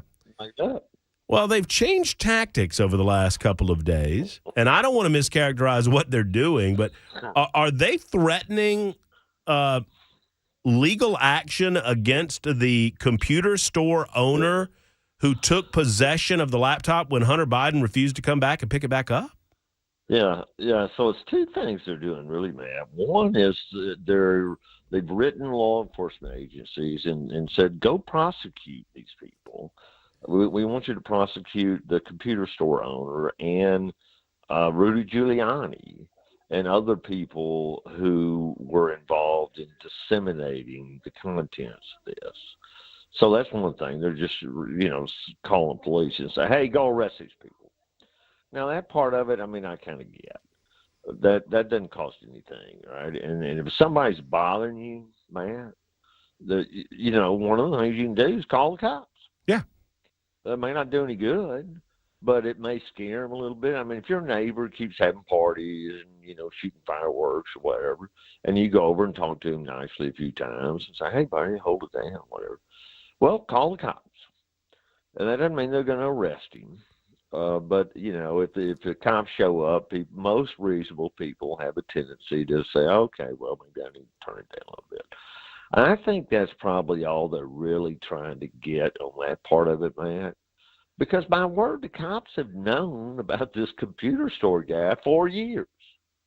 And Rudy Giuliani for years. And if they thought either one of them had committed a crime, trust me, they would have arrested them, man. That would have already been done. So I think that part of it is just calling the cops on your loud neighbors and hoping just having the cops visit them will shut them up. Here, I don't think it will, but I think that's only part of it. To me, the more interesting part is they're threatening to sue, I guess the same people, Rudy Giuliani and Lance Faber, for defamation of character. And, the first prelude to that, and we probably don't have time to get into all this, I just think it's hilarious. You know what they sent them, man? Us. Well done. That's a whole hour, right, conversation. But what they send them, man? Did they send them a cease letter? No, sir. Okay. Well, hold on. Let me guess. Did they send them a desist letter? No, sir. Ooh. They gave them both barrels. A cease and desist letter? Yes, they did. And we don't have time to get down that rabbit trail, but it's funny. And so, yeah, that's kind of our first step to suing for defamation. Please, please, please, Hunter Biden, sue somebody for defamation of character. Please. That would be the best theater so far in from a legal perspective. Okay, so they haven't done it, but they're threatening. That's right. So it's my understanding, and I forget the gentleman's name, and I apologize for doing so, but the gentleman that owns the shop. I leave his name out of it. That's right, because he doesn't deserve what he's getting, and he's getting it from both sides. When it originally happened, people thought that he was working for the Bidens to cover all this up, and so a lot of people came after him for that. Now a lot of leftists are coming after him because they think he's working with Trump, and I think this guy's just a computer repair shop owner who had this literally dropped in his lap, a laptop in his lap, and when he discovered what the contents were, he felt like the American people, because it was his property at that point. To the cops. He took it to the cops. Yeah, I mean, he did. I think there's some stuff on there indicating some crimes were. Well, I mean, crack rock use and, prostitutes and whatever. So this guy, this computer owner, store owner, gets a laptop computer, and Hunter Biden wants him to repair it in some way, and he discovers that he can't, but he gets all of the information off of it and retrieves it and puts it on a hard drive.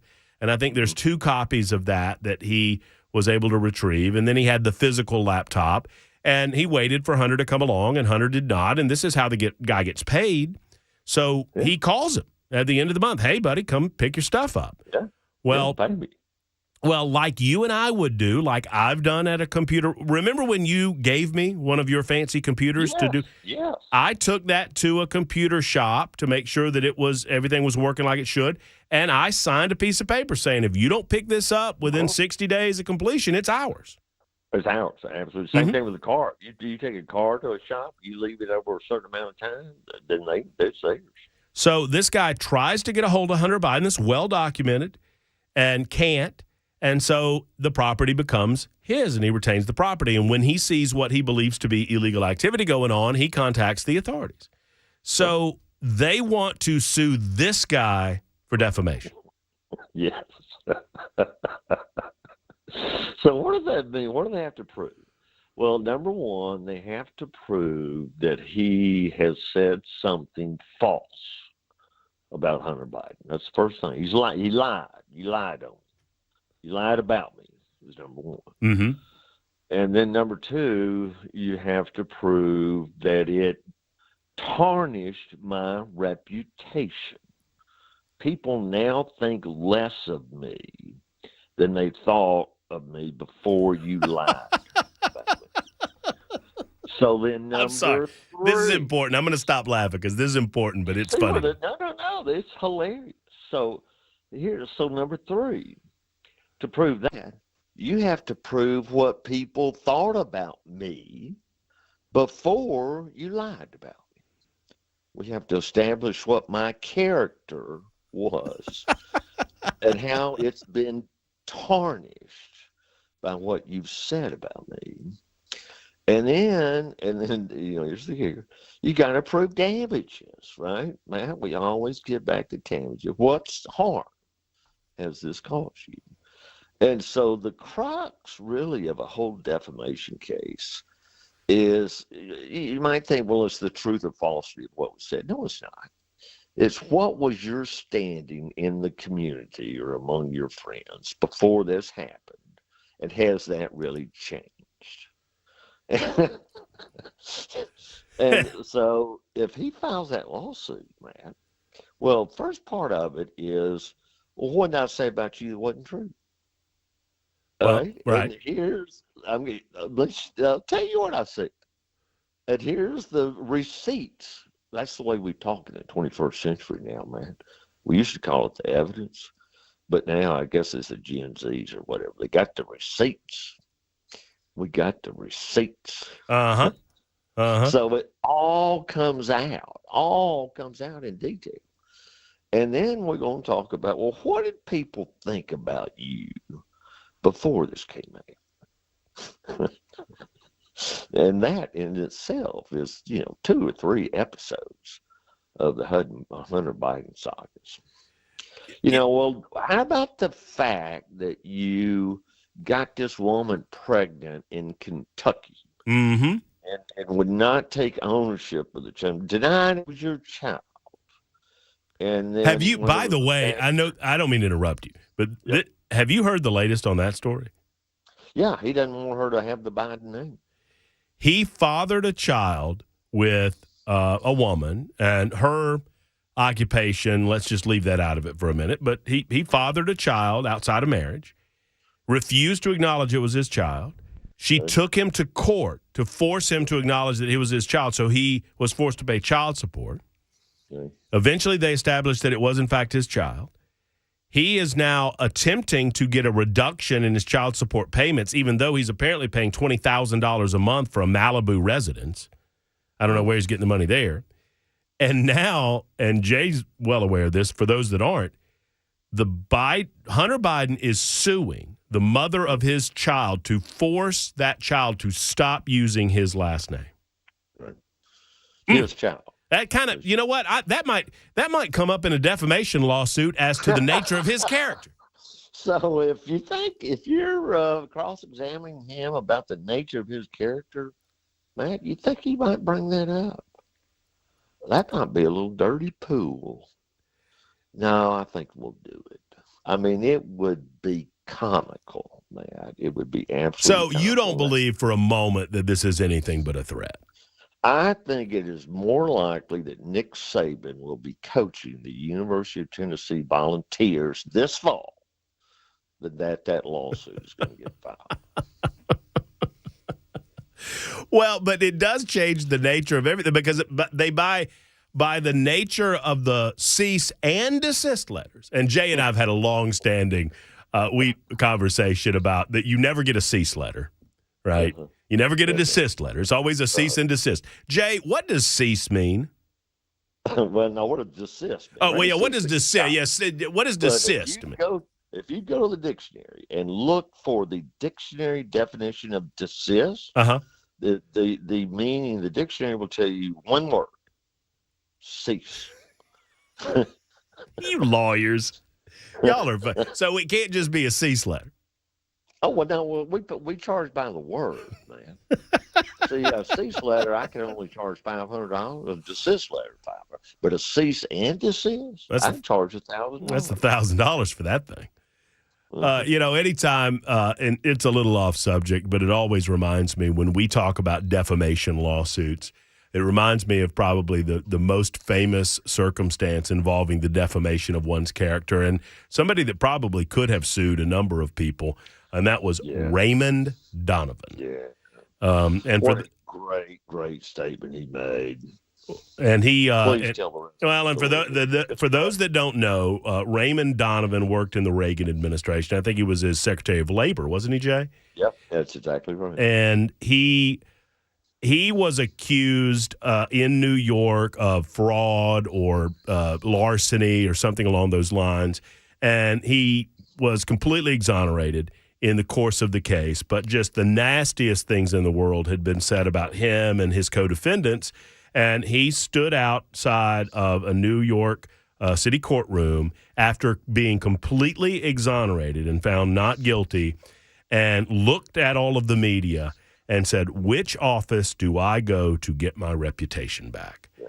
And it is so well stated, not just about frivolous lawsuits, but about a media willing to regurgitate things about individuals that turn out not to be true, and you can't pack that toothpaste back into the tube once it's unpacked. It was just a poignant statement. It was heartfelt, and it's true. And yeah. Well, I think you know what I think. I think I'm ready to see Hunter Biden standing on the steps of a courtroom and looking at all of us and say, "What office do I go to get my crappy reputation back?"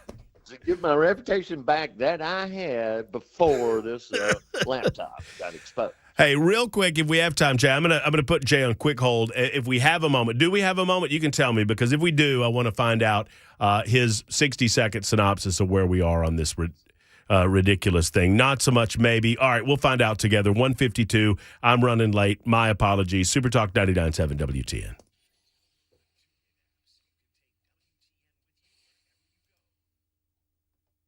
Hey, friends, it's Matt Murphy, and I want to tell you about Safe House and what they do for their community. Goodness gracious, folks. Mark at the Safe House has been doing this a long time, for over, 30 years now. He was telling me his official birthday is in May, and they're in their 30th year of service to their community. Mark and I were talking, and I said I should do a show amongst the safes. I mean, and there's a lot of safes. They've got big safes, they've got tall safes, they've got wide safes, they've got short safes, they've got small safes. Everything that you can imagine that you want to protect in your home, you can do so with a safe from Mark at the Safe House. Now, if you're constructing a home and you want a safe place to keep your valuables or your guns or both, you need to talk to Mark before that construction's complete so they can get it in. They can get a safe or a vault into your home. Secondarily, if you're looking for a larger safe, they can do that as well. Mark's got a lot of different options and a lot of different brands to choose from. Of course, they've got Fort Knox, they have Browning, they now have Liberty Safes, 30 years in business, and they're the only safe specialty company in Nashville, in Middle Tennessee, and a better selection you will not find in the Southeast and maybe even the United States. So go tell Mark happy anniversary. Tell him you want us to see us out broadcasting live in May for the official anniversary on 4th Avenue South. You can go to NashvilleSafeHouse.com or go see Mark in person at the Safe House.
LT360 has a great event coming up later on this month that I want to tell you all about. LT360 is not a diet plan, although you will lose weight. And so many people go to Coach Scott and the rest of the crew at LT360 because of a desire to lose weight. I know it's foremost on your mind, especially this time of year. You try the fads, you try the exercise, you try this, that, or the other thing, and it just doesn't work.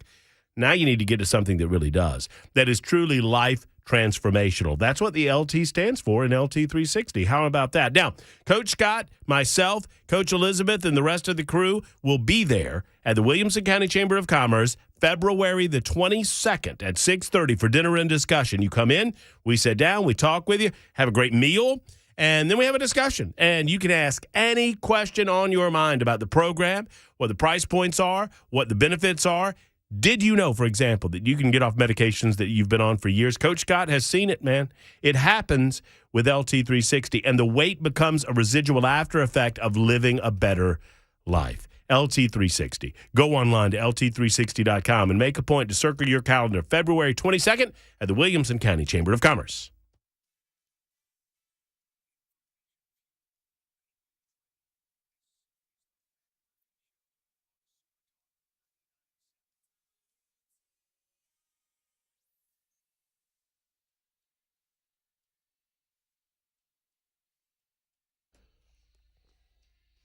Hello, and welcome back. It's hour number 3, and, you know, we like to say it's my favorite hour of the week because it's the last one for us, although I so enjoy our time together. It really is. Don't tell my wife. Don't tell my friends. Don't tell my peer group. My favorite 3 hours of the day. Right here with you on SuperTalk 99.7 WTN. It is a Friday, February the 3rd edition, episode 272, and we've had a lot of fun thus far. We've got lots to get to. I've got 100 stories I have not yet to get to, and I'm going to try to do my dead level best to get to as many of them as I possibly can. Bell K's back in the control area. He's waving his hands. He's screaming at me that I have screwed up the camera, right? No, I was going to say I need a bottle of Black Sheep before I leave the building today, or I'm calling Erica, telling her what you said. What? What did I say? What did I say to? This is the most enjoyable 3 hours of your day, and not to tell her. So I'm going to tell her if I don't get my Black Sheep. Well, she's probably listening anyway. One of the suggestions. Hey, the lighting's a lot better. I tell you, this TV thing is going to take off like gangbusters. I guess I'm the guinea pig thus far in this studio. Brian Wilson has his home studio taking care of that. So I've been the guinea pig thus far in this studio, but I got to tell you, been good so far. We got better lighting. We're working on that. I think they're going to work on some new stuff back here. Yeah, we're gonna have a backdrop, which again will facilitate the lighting needing to be readjusted. Right, sure. So that's all a work in progress. Cart and horse, etc. If I had one, well, I'm not complaining. Don't get me wrong, but if I had one request, and this is really a testimony to the way I feel about my face, is that the camera be a little further away from it. I feel like I'm kind of filling the thing up. But offer your suggestions on the super text line or on the chat features. We're also figuring out a way, believe it or not, modern technology, an incredible thing, where we can uniform all of the chats. Meaning, if you are listening on air and you want a super text, you've got that option. But if you're watching on YouTube, Facebook, Twitter, or Twitch, then if you make a comment on any of those platforms, I will see it in real time on one. It gives me the ability not to have to jump back and forth to 4 different platforms to figure out what folks are talking about. If you have any questions or whatever, it is yet another way that we have an ability to have a dialogue as opposed to a monologue, which is what I'm all about.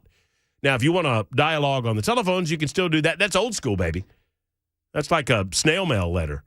615-737-9986. 615-737-9986 to do just that.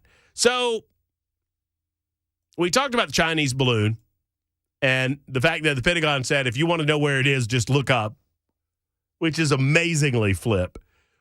It is a Chinese, you have to laugh to keep from crying. It is a Chinese spy satellite. And the Pentagon refuses to knock it out of the sky, despite the fact that they accept that it's a spy satellite, and they tell us that it is violating United States airspace. But it's a spy satellite. But we're not going to do anything because some debris, as my grandpa used to say, got to watch that debris, might fall on some cows out in Montana. So that's ongoing, and you can comment on that. Why do you believe that Joe Biden and his administration refuses to protect American security, cyber or otherwise? National security. You want to talk about national security risks? The thought occurs to me. Oh. What?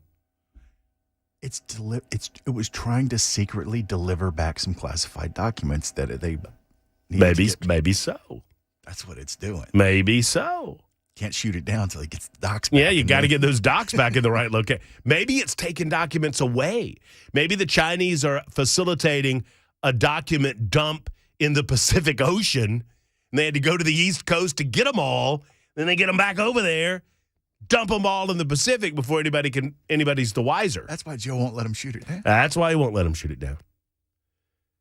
But in all seriousness, remember the reaction, the over-the-top, extreme, ridiculous reaction amongst Democrats when it was discovered that Donald Trump had classified documents in Mar-a-Lago? Oh, Donald Trump he's risking national security sources and methods. Oh, no, people are going to die because of Donald Trump. Oh, no. He's got the nuclear codes down there. You just know it. He's giving them away. I mean, the left was losing their ever-loving mind over the classified documents that Donald Trump supposedly had at Mar-a-Lago. Now, you have actual enemy engagement in American airspace for the purpose of stealing information at least. And the Biden administration doesn't do anything about it. The only action that the Biden administration, the only two actions the Biden administration is actually committed to. One, they held a press conference in which the dude said nothing. I will, hold on, I want to share this clip with you one more time for those who missed it. Let me flip, see if I can find it. Oh, by the way, there's this doozy that I wanted to share with you too. This is unrelated to the current subject, but I think it's funny. Am I taking blame for inflation? No. Why not? Because it was already there when I got here, man. Remember what the economy was like when I got here? That is a total lie. Inflation was 1.4% when Joe Biden took office.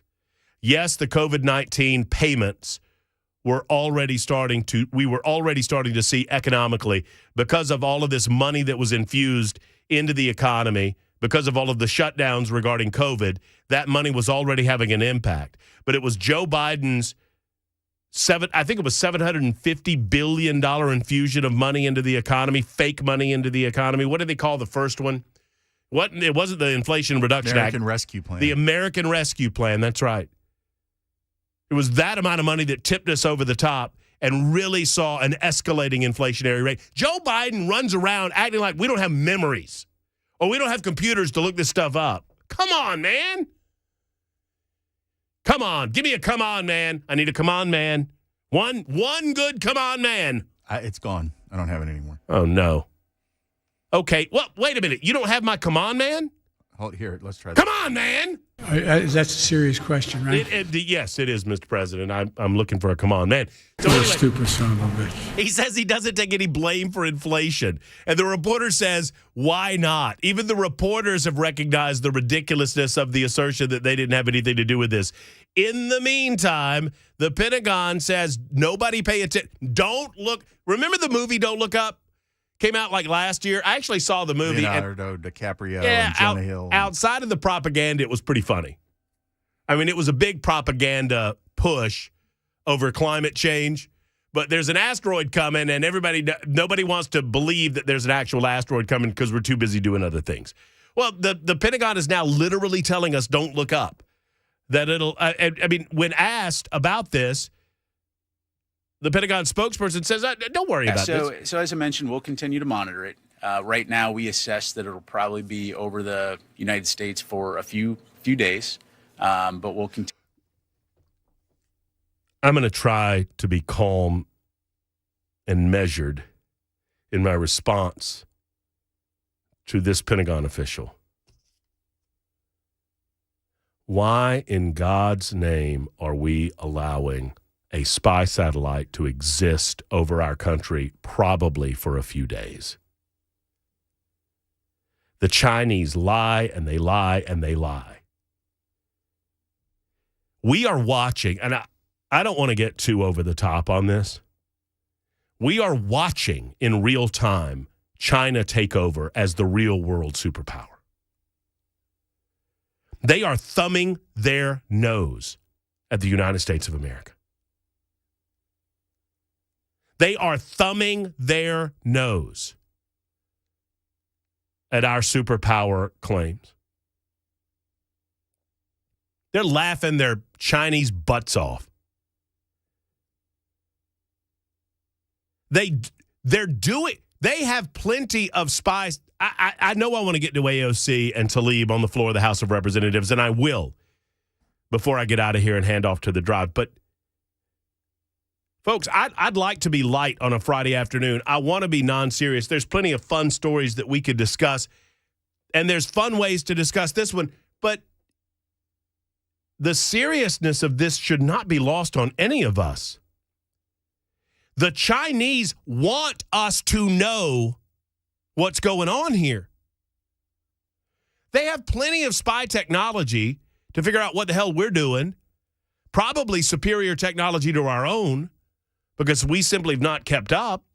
They have spy satellites that we would never know about or ever see, even if our government did. But we see this. That is with a purpose. They want everyone in the United States of America to know that they can fly something over our country and spy on us. And Joe Biden and our military, we're not prepared to do one damn thing about it.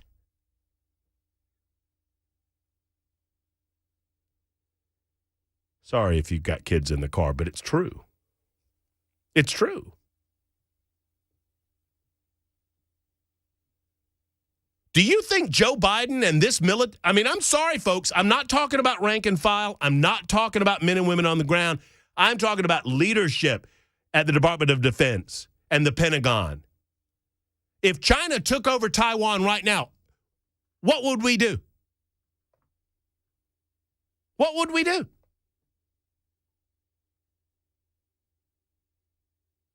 We won't even do anything, and they're spying on us. Oh, it'll be here for a few days. You know, whatever. It's all good. And we're supposed to accept this? Name me a more important and powerful geopolitical enemy. China wants to take over the world. China certainly wants to begin with the world economy and eventually, from a military standpoint, I cannot believe the level of flipness. So as I mentioned, we'll continue to monitor it. Right now, we assess that it'll probably be over the United States for a few days. Whatever, just a few days. But we'll continue to monitor, review our options. Yeah, we'll monitor. Keep you updated. We'll review our options, and we'll keep you up to date as to, what's going down and what's not going down, and, whatever. I mean, it's all good. It's just fine. And then this. You said that this is violating our airspace, so why not take it down?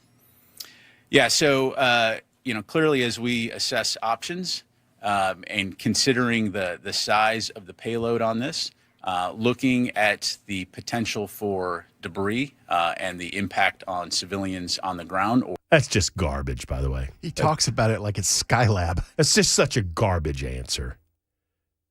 Wait. Hold on a second.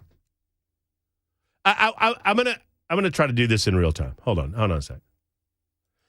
You said that this is violating our airspace, so why not take it down? Okay. I'm going to ask a different question and let him answer it. You ready? Mr. Pentagon spokesperson, we now know that there are Chinese military aircraft armed with nuclear weapons over American airspace. They are flying over our major metropolitan areas, Mr. Pentagon spokesperson. Why won't we take it down? Yeah, so, clearly as we assess options and considering the size of the payload on this, looking at the potential for debris. Okay, so they have no idea what the Chinese are doing with this spy satellite, this spy balloon. But it's a spy satellite. It's a satellite in essence. They claim to or pretend that they have knowledge about the purpose behind this, but I don't know that that's true or not. Because the American public doesn't have the, quote, right to know, I guess. Their excuse is that the debris field would be too dramatic. Bell, which do you believe would be more dramatic? The debris field from a hot air balloon, a really big hot air balloon with a really big thing underneath it, or the debris from a Chinese warplane? What I'm saying is, by their lot, they're saying, well, we can't shoot it down because of the debris. Well, what the hell would we do if they sent a warplane over American airspace? Would they claim, well, we can't shoot it down because of the debris? The plane's debris would be spread out over a very, very long field. You pop the balloon, it's just going to go right to the ground. Am I wrong? Oh, well, I guess. I'm just fascinated at how dumb they think we are. The impact on civilians on the ground or property damage. Again, running through the... Wait, is America's interest in keeping our secrets safe not more important than property damage? The Chinese are essentially there's a phrase I can't say. They're treating us like they're you-know-what. Because we are. We are. Gotcha. We are. Don't sit here. Golly, it hurts. What a stupid son of a bitch. Don't sit here, Joe Biden, and tell me that we're still America's greatest the world's greatest superpower. We're Corn not. Pop was a bad dude. We're not. If another country can decide they're going to do what the hell they want to over our airspace with a spy balloon without any ramifications, and you're telling me, well, we can't risk debris on the ground. You're not a serious person. You're not a serious person. Speaking of non-serious people, I promise I'll get to the AOC quote, the commentary on the floor of the House of Representatives, and what the hell is stochastic terrorism? We'll delve at stochastic terrorism. That's the new liberal phrase of the moment. We'll get into that. Plus, what's the weirdest thing you found at a gas station? I want you to think about it. For like purchase? No, the weirdest thing you've ever found on the grounds of a gas station. Oh, just like sitting by the pump. Sitting beside the pump. Whatever you think, I have a weirder thing in a story that I uncovered from Alabama. It's 2:23 on Super Talk.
Well, I'm glad Tim Melton mentioned that because that was the only other thing the Biden administration has done. They've held a press conference by which the Pentagon explains to us, well, there's a debris field going on and we can't risk that.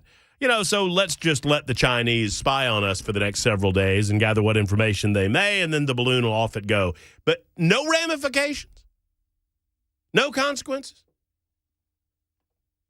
just nothing. And then there's this. This is not the floor speech. This is after the floor speech, where Alexandria Ocasio-Cortez,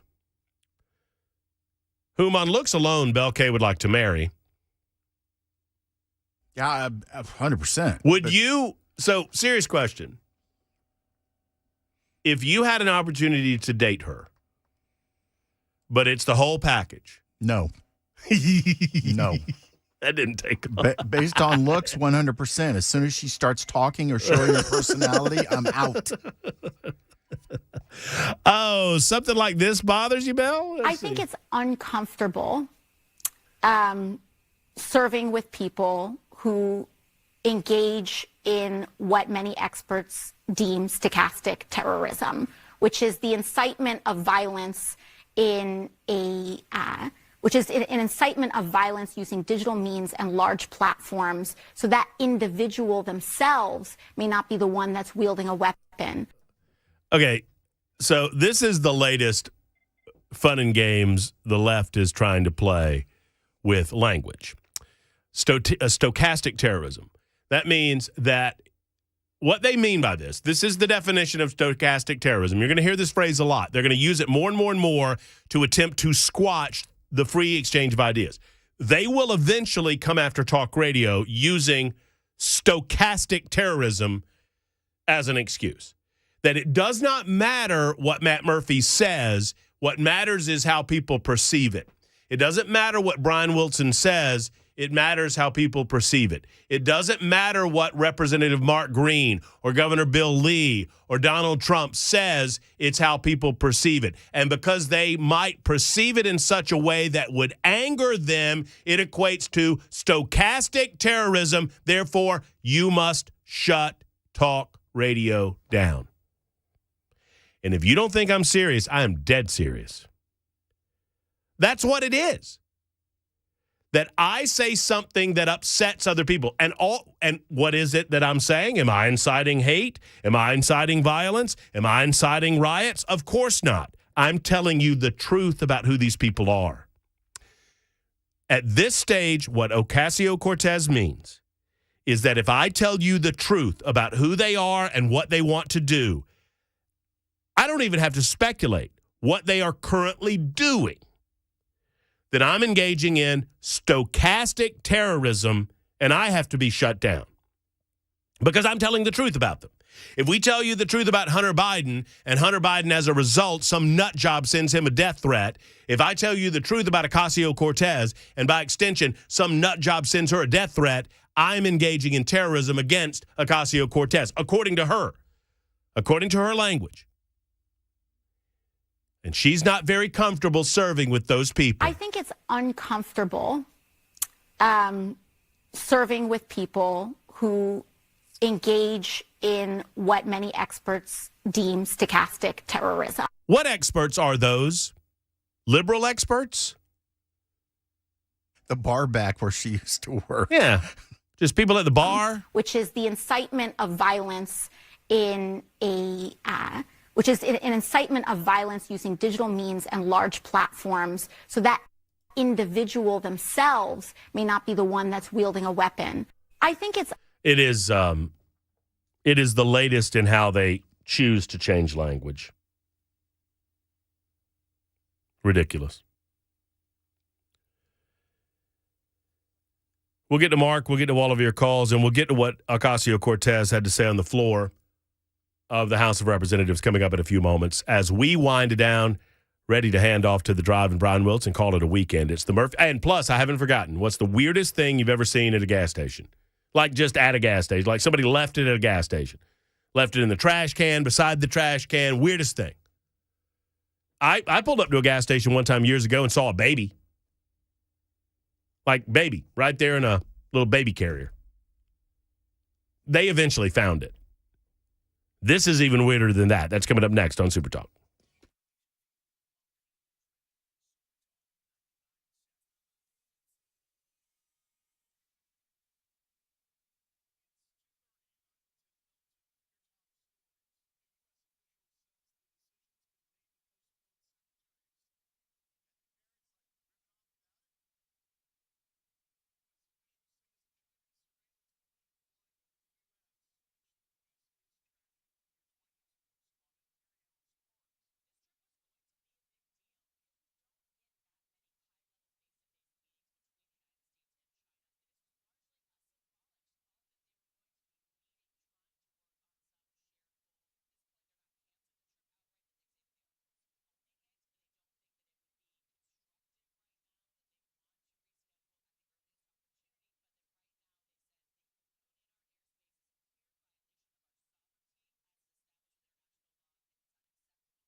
Hey, currently a long shot, short shot available on TNTV. That's because Bell K,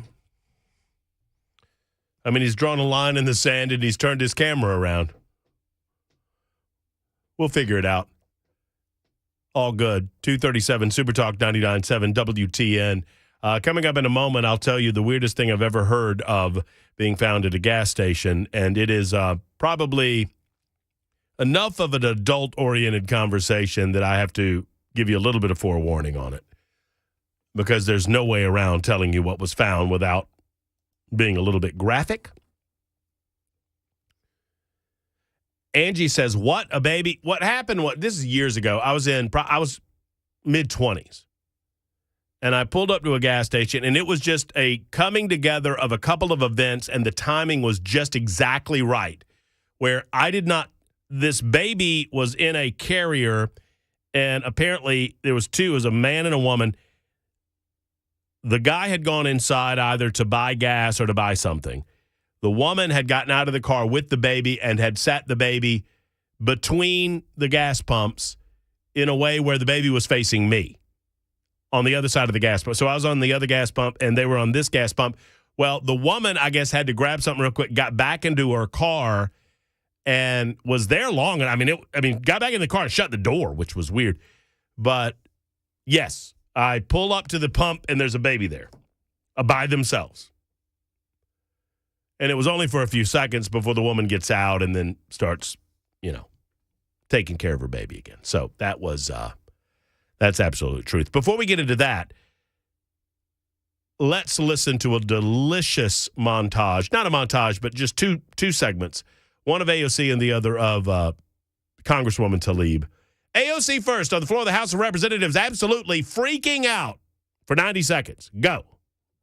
Thank you. Now, as a fellow New Yorker, I think one of the things that we should talk about here is also one of the disgusting legacies after 9/11 has been the targeting and racism against Muslim Americans throughout the United States of America. And this is an extension of that legacy. Consistency, there is nothing consistent with the Republican Party's continued attack except for the racism and incitement of violence against women of color in this body. I had a member of the Republican caucus threaten my life, and you all and the Republican caucus rewarded him with one of the most prestigious committee assignments in this Congress. Don't tell me this is about consistency. Don't tell me that this is about a condemnation of anti-Semitic remarks when you have a member of the Republican caucus who has talked about Jewish space lasers and an entire amount of tropes, and also elevated her to some of the highest committee assignments in this body. This is about targeting women of color in the United States of America.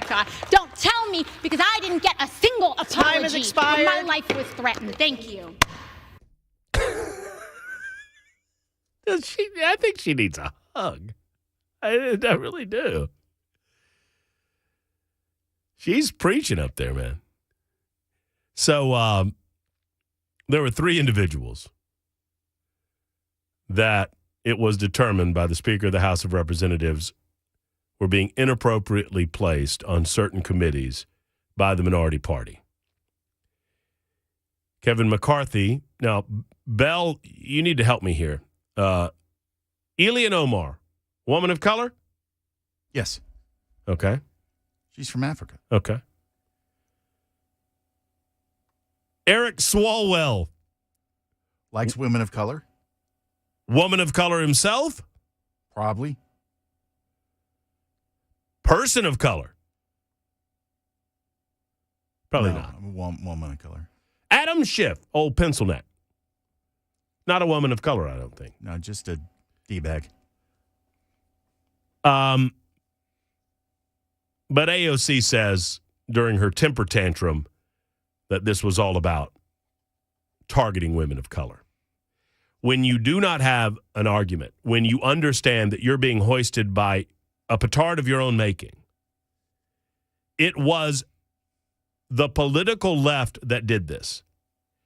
The political left was told, if you decide who the minority party can and cannot seat on certain committees, individual decision making. In other words, it is the authority of the Speaker of the House to do this, but they never have because the Speaker of the House does not believe that they should have in their power the ability to tell the minority party who they want to seat on certain committees and in committee assignments. Yet when it came to the January 6th committee, the minority, in this case the Republicans, I just want to remind everybody where we're coming from here. They were told, no, you may not seat Jim Jordan on this committee. And a couple of others. We will only accept people like Liz Cheney, who are consistent with our viewpoint about January 6th, or Adam Kinzinger, who's consistent. Okay, but understand something. You're not going to be in the majority forever.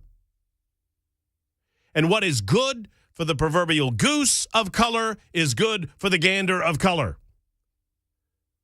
Or the white goose and the white gander, for that matter.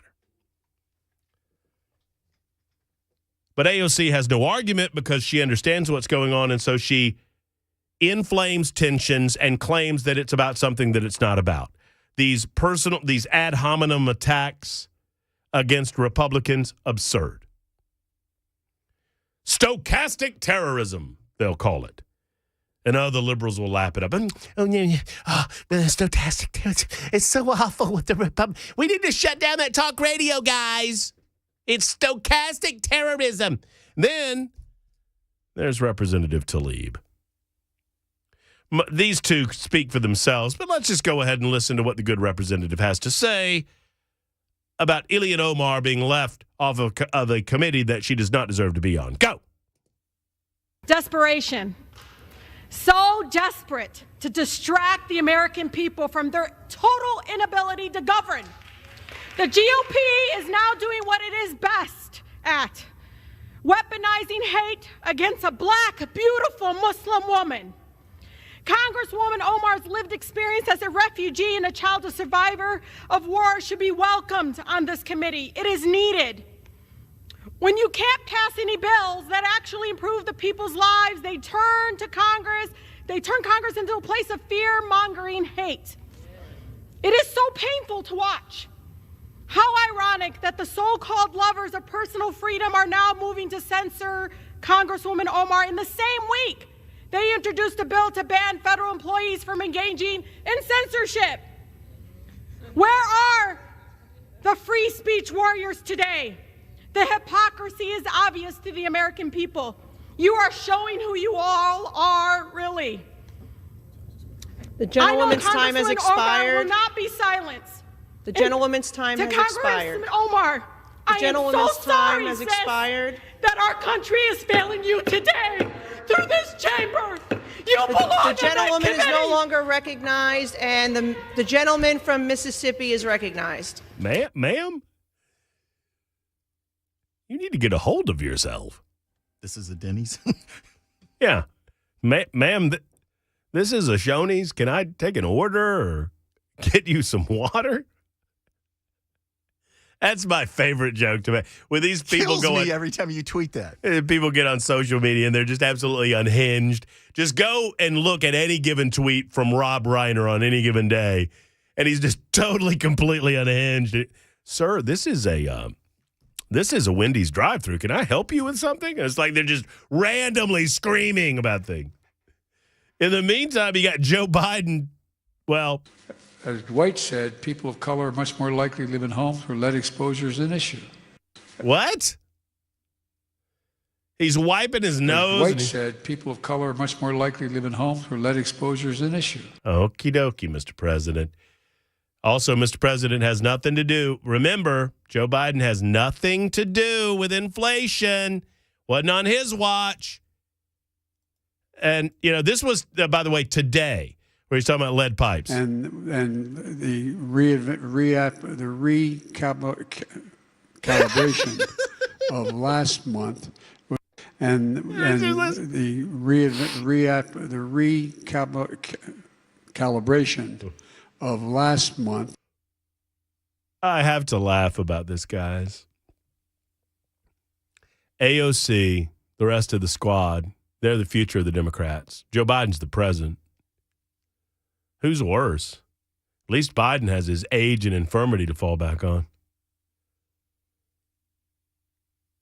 In the meantime, there's a Chinese spy satellite. I mean, it's not a satellite, it's a balloon, but by definition, I mean, it's not orbiting. I get it, but it's a spy vehicle that is over American airspace, violation of American airspace, violation of international law. The top geopolitical enemy of the United States of America is currently spying on us, and the Pentagon says, oh, that'll go on for the next few days. Don't worry about it. And we're supposed to not worry about it. And in the meantime, the President of the United States has this to say. I told Bobby Casey this. We went to a Flyers game a couple years ago, and the fights, and the Secret Service is in a box and next to us. Anyway, and there's a fight breaks out, and my wife, who hates violence, goes, "Get him, here, jumping up." The Secret Service looking, where the heck did that come from? Talking about a fight at a hockey game. That's nice. That's nice.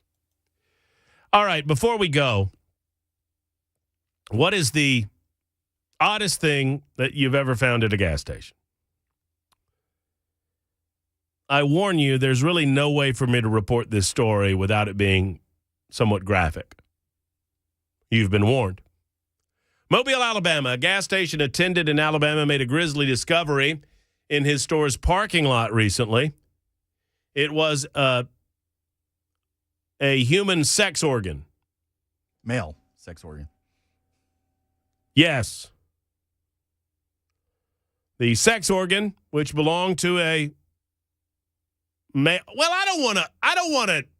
Actually, now that I think about it, do we really want to assign a gender to this sex organ? Well, I guess it could have been on a woman. Right? Lorena Bobbitt stopped for gas. I don't think we call it was a human. Okay, fair enough. Penis. All That's right. Whether it was a male or a female that it came from is really up to that individual and how they're feeling on any given day. So I don't think they're feeling very good because apparently it belonged to a motorcyclist who had been killed in a traffic accident earlier that day on a highway near Mobile. Here's the story by the Mobile Police Department. The deceased was riding a motorcycle, lost control, and fell off. Motorcycles can be dangerous. I'm a motorcyclist. I know. Got to watch out for the other guys. Okay, so the motorcyclist fell off on a well-traveled road, an interstate, as a matter of fact. Sadly, and this is where it gets graphic, and I'm just going to kind of brush over this, but it is what it is.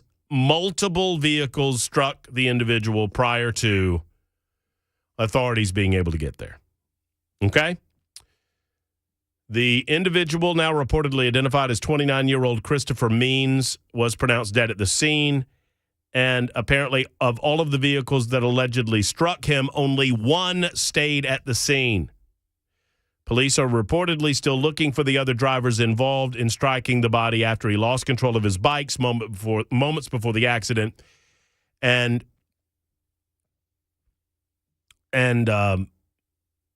was struck multiple times. Apparently, I'm trying to figure out how best to put this. I don't mean to be too graphic. Apparently, he was struck enough that, let's put it this way. We've all been on the roads where we've seen the sad results of a deer being struck on the road, and eventually you can barely recognize that it was a deer. Apparently, that was happening with this guy, too. Police have not detailed exactly how the member traveled from the accident location to the gas station, but according to Fox News and others reporting on the scene, surveillance video at the gas station apparently shows that the severed appendage was stuck in a truck and fell off when the truck stopped for gas. I mean, I've heard of gasoline costing an arm and a leg, but this is a little steep. There are other pump jokes that I will refrain from making. Here's the deal. Can you imagine being that guy? Family trip, just stopping at a Mobile gas station down there, just, going to pull up and whip out the nozzle, fill her up. What? It's the end of the show. Double entendre is just. I'm not doing any double entendre. I'm just saying you whip the nozzle out and you're sticking it in the old hole. You'll fill up the tank and go your merry way. And there, while you're taking care of your business, and you're thinking, man, oh man, they're advertising those 2 for $2.22 hot dogs in there. Woo! Stop it. It's 2:52. Not a moment too soon. We bid you a wonderful weekend. The Drive with Brian Wilson up next.